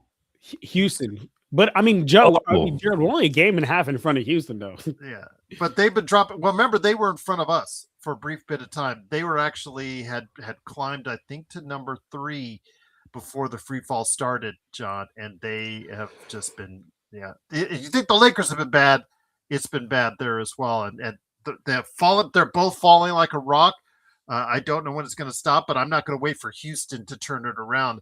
It's up to the Lakers to try and turn around.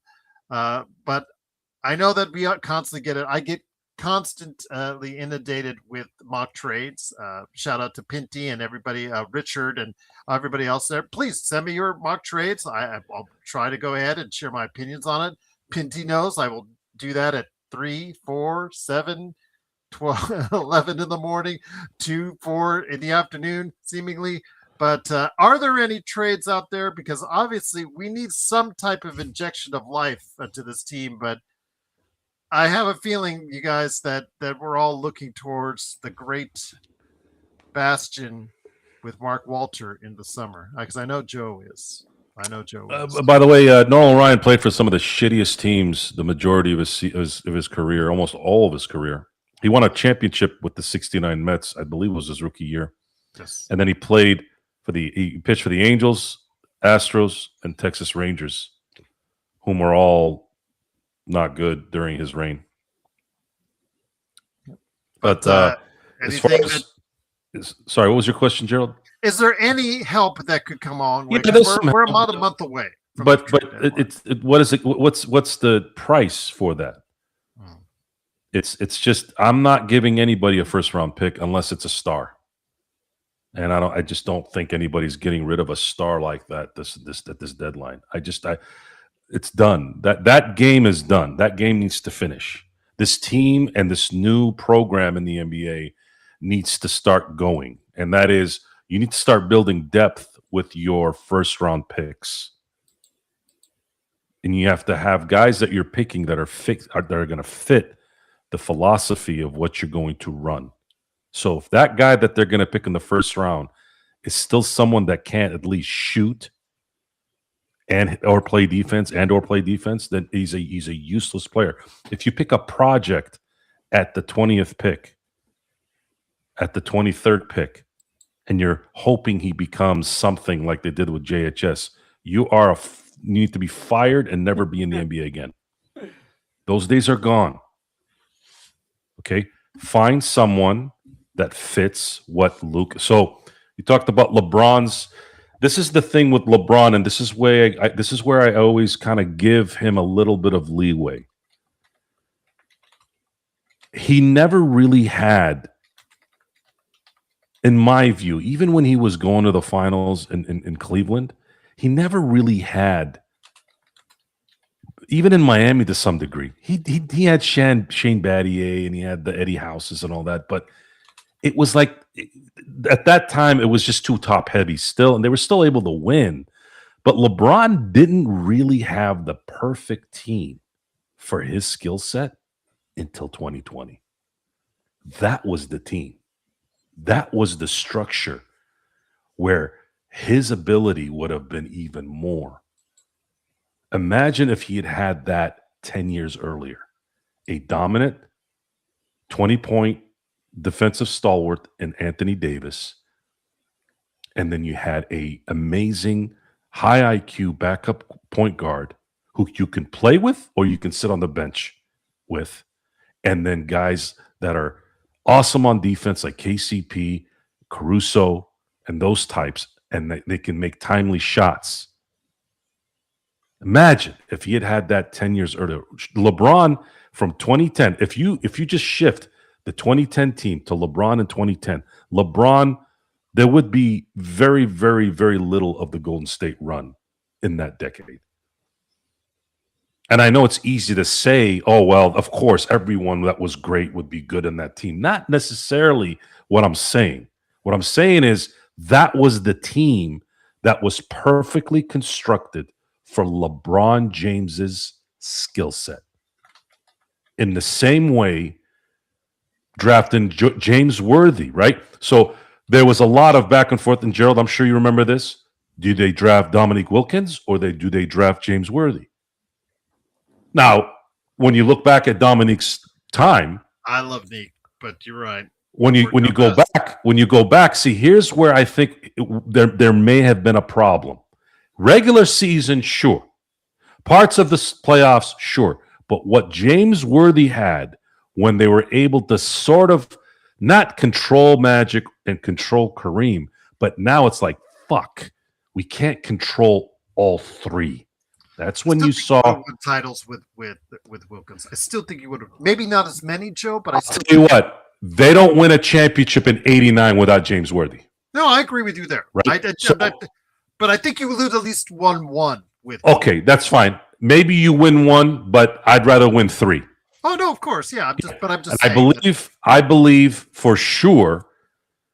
The Lakers win 4 championships in the '80s if they draft Dominique instead of James Worthy. But that's me, and we'll never know. But the point is, sometimes, and again, it's just a lot of the stuff that we say is never going to be able to get proven. So it's got to be something where you remember, or you saw, or you researched. Sometimes if you're not there, and then you kind of put the common sense stuff together. The reality is I can never know about what was going on in the 80s, really, because I never watched. I was too young. But as far as LeBron James is concerned, yes, 100%. If LeBron had his team constructed the way it was in 2020 and in 2021, I don't think there's any doubt that he would have won 6-7 championships during like a 10-year period. Now, Kobe, this is the part that I feel bad for Kobe too, to some degree. Kobe's at his peak. It was during the rebuild in between the two runs. He never really played as well as he played in 8 and 9 and 10. As amazing as he was, it wasn't 03 through 06 Kobe. 03, 06 Kobe never really. He was amazing in 03, 04. But it was still, it was him and Shaq. But he never had for like a 5-year period where he was the one, the team was constructed to play off his skill set, and here you are. Jordan had that. Jordan was able to play into that. Magic, right into the gate, played into that. But LeBron, Kobe, they never really, at their peak, it was still kind of like a struggle. And a lot of that, again, is because of the system. My irritation with David Stern, it topped out with the veto, but he was pissing me off. The moment Jordan retired, he was pissing me off with some of the decisions that he was making, because I feel like he was hindering the stars versus helping the star. He helped during the Michael Jordan era. Not Jordan from an individual standpoint, even though a lot of people say that. Because I don't think Michael didn't need shit from anybody. My thing is you never changed anything in the 90s, but you kept changing shit when the Lakers started winning, and that pissed me off. Implementing the zone, calling games a certain way because of whatever, and of course, coincidentally, you had a crooked ref doing what he did. You're too busy trying to be, Mr. I'm the boss. That's what happens when you're so focused on that kind of stuff. Somebody slipped in through the back door and jacked you another way. Whoa! So The back door?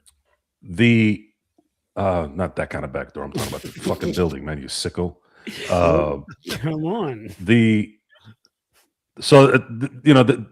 lot of times these answers that we have for you, it's hard to just give you a black and white answer because there's too many variables in there.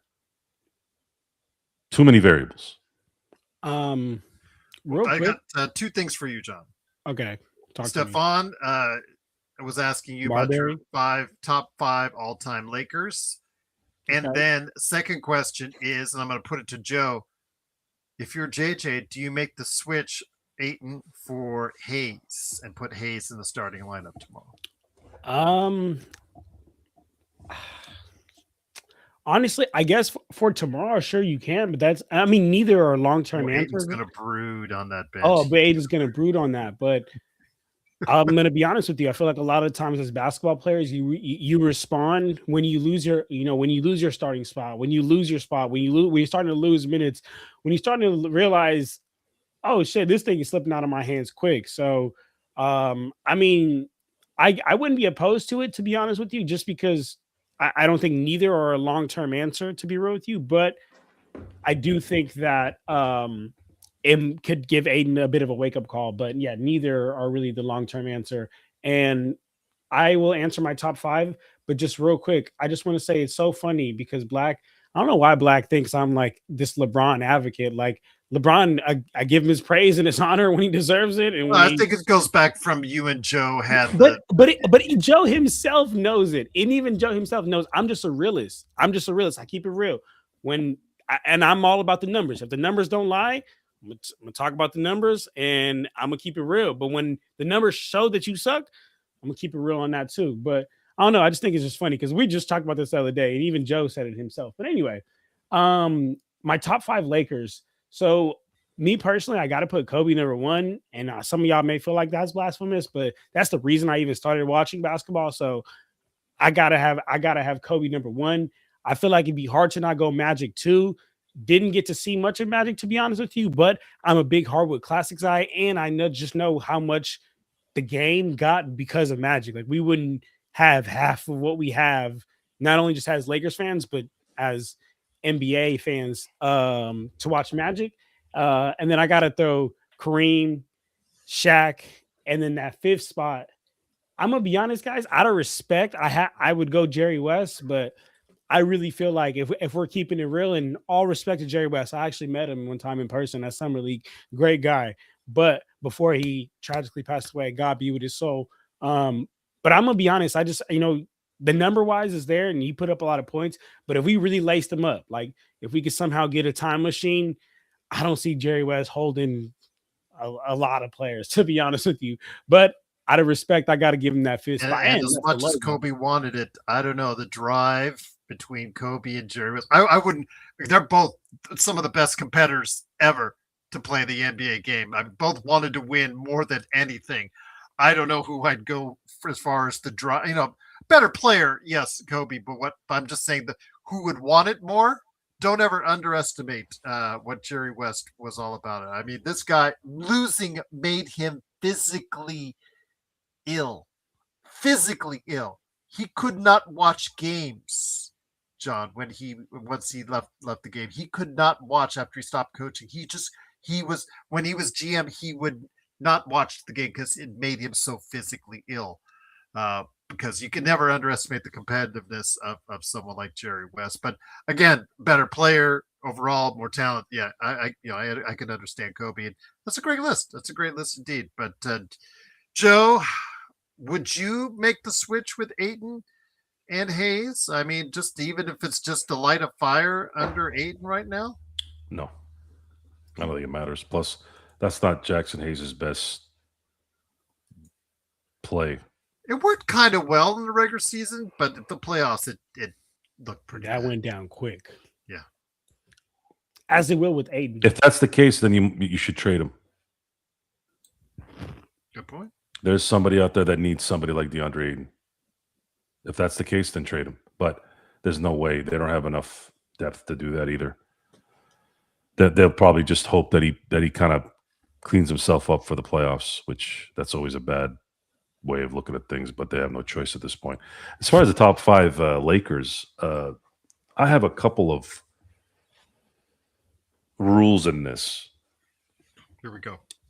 Because it's the Lakers and they can essentially set up an all-time NBA team with just Lakers, right? Do you have to be a Laker your entire career to be on the list? I mean, a predominant amount? No, I wouldn't say that.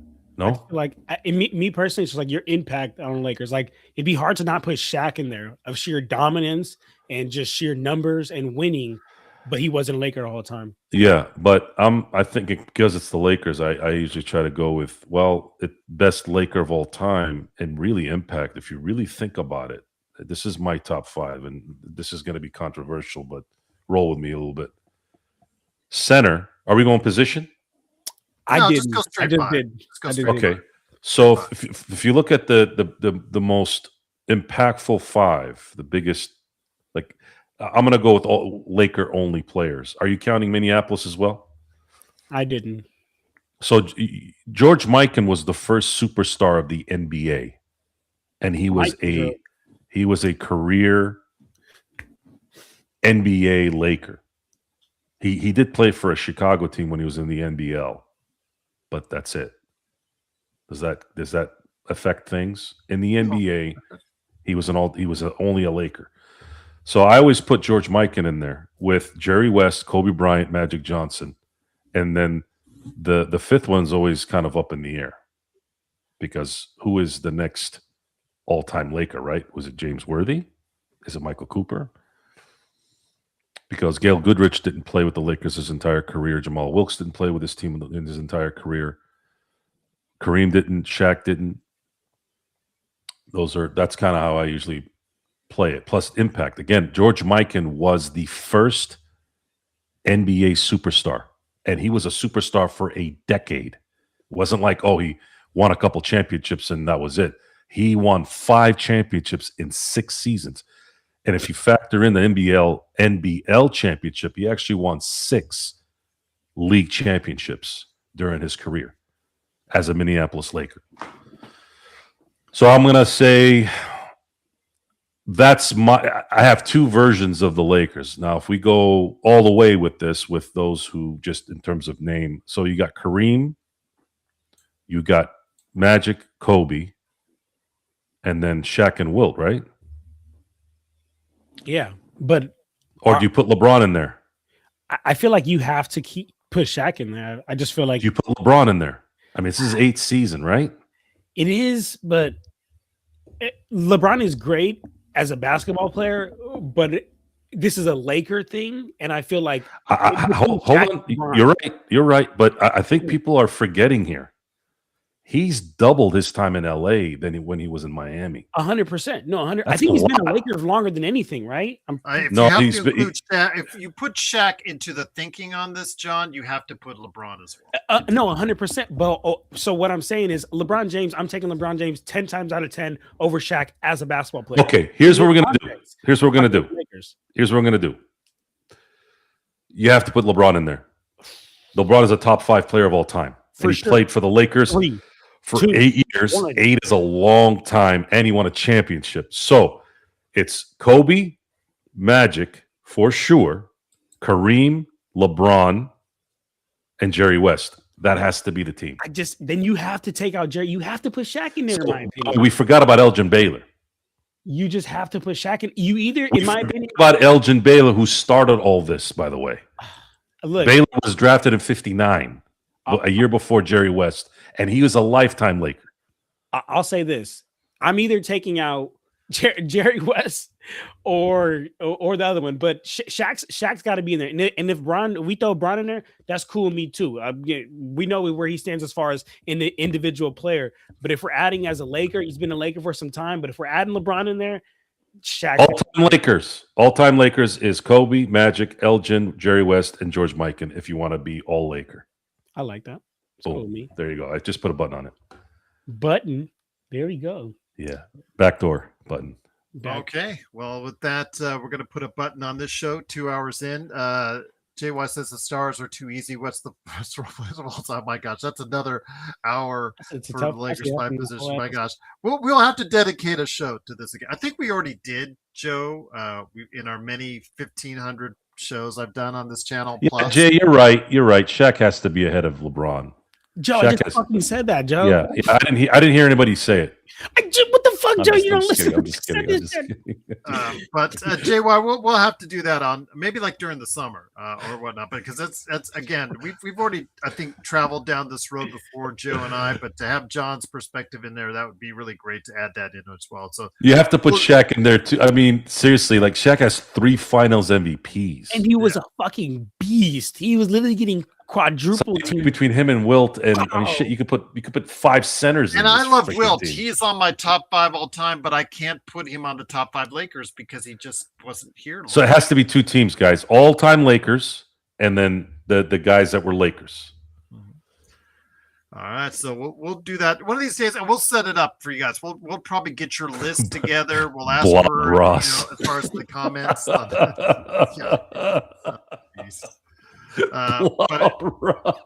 But it is again the Lakers losing 124 to 112. Once again, the Lakers are now 23 and 14, 5th place in the Western Conference. Tomorrow, they play the Atlanta Hawks. Who will be there in the lineup? We don't know. CJ. We don't know. CJ McCollum will. Rui Hashimura is supposed to be playing because he was held out tonight. So look to see for him come back. Rui. So, you know what's funny? I often, like, on the randomest times, think about that comment you made about how, like, Canadians probably hate the Japanese because of Rui and that Oshanti guy or whatever. Well, that was a bad what week?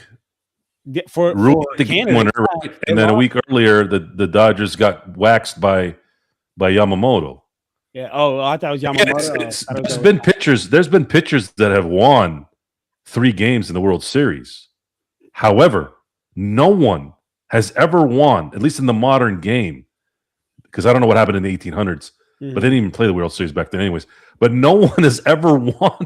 Like the last 3 games in Toronto had to watch Yamamoto whoop their ass in their crib. Like usually when they win 3 in a series, they win 1 at home, they win another 1 at home, then maybe they win 1 on the road. This guy only won games in Toronto during that series. Oh, they hated the Japanese. The Japanese. Anyway, Rui added probably the final death kill on that too, by the way. Tufso says, John, we all got to take you to a baseball game. Guys, in case people forgot, LeBron they used to call it LeBronto. LeBron is a nightmare for Toronto since the beginning. He owns Toronto like Jordan owned the Knicks back in the 90s. They never beat Jordan. Like the Knicks never beat Jordan. Toronto never beat LeBron. So LeBron, the game-winning assist to the Japanese player after what Ohtani did to them in Game 3. I mean, come on, it was Japan is not. I think I would say there was a lot of cursing to Japan and Canada for a few weeks there. So with that, once again, it is the Lakers Fast Break. Truly appreciate it. Check out Joe's latest experiment on the Pittsburgh Steelers. Check out the 3-minute report from John Costa on Lakers Corner on your social media. Check out here in just a little bit. If you're a member, I'm going to be dropping it off tonight as far as NBA observations, or it'll be showing up tomorrow for everyone else after the members get the first look at it. So I had a great conversation with Caleb Ponce, well over an hour of great conversation. So go ahead and check that out. But again, we'll be back tomorrow night. Hopefully John and Joe will be back because it is the Lakers post game with the Atlanta Hawks. Who will be there for the Lakers? We don't know. Maybe not Luka. Maybe not LeBron. Be Rui against the Hawks tomorrow. That'll be awesome to see. But for John Costa, Joe Soro, it's me, Joe Glassford. Thanks again for watching, listening. Please like and subscribe. There's many as 70 plus people on tonight.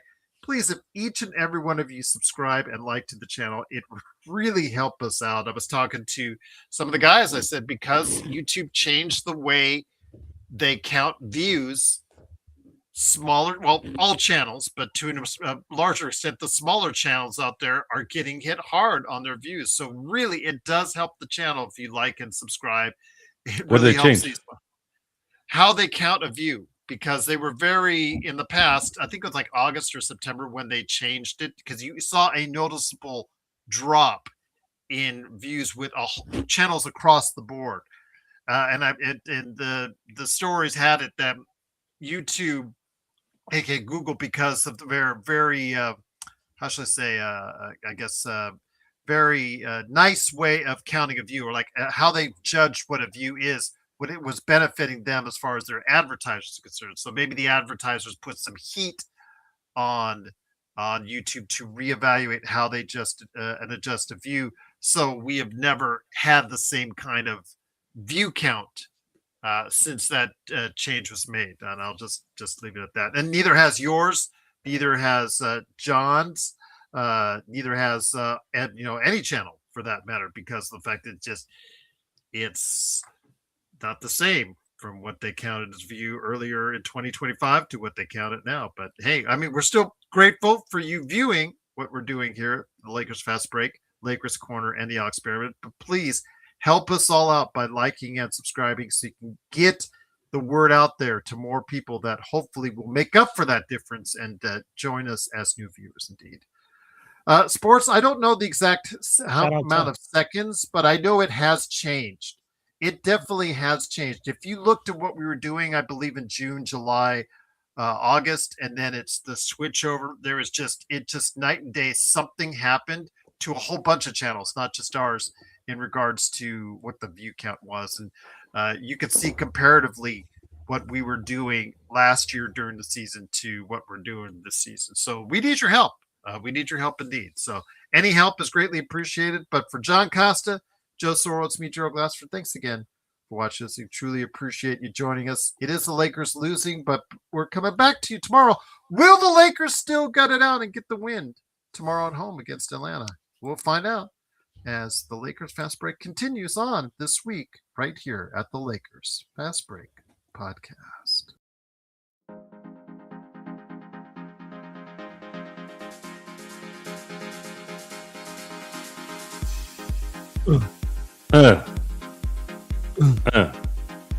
No, don't say that. That sounds weird coming from you. I make it sound normal. You sound like you're getting backdoored. Me? Yeah. What the hell's the matter with you? I would never get backdoored, Joe. I'm not doing that.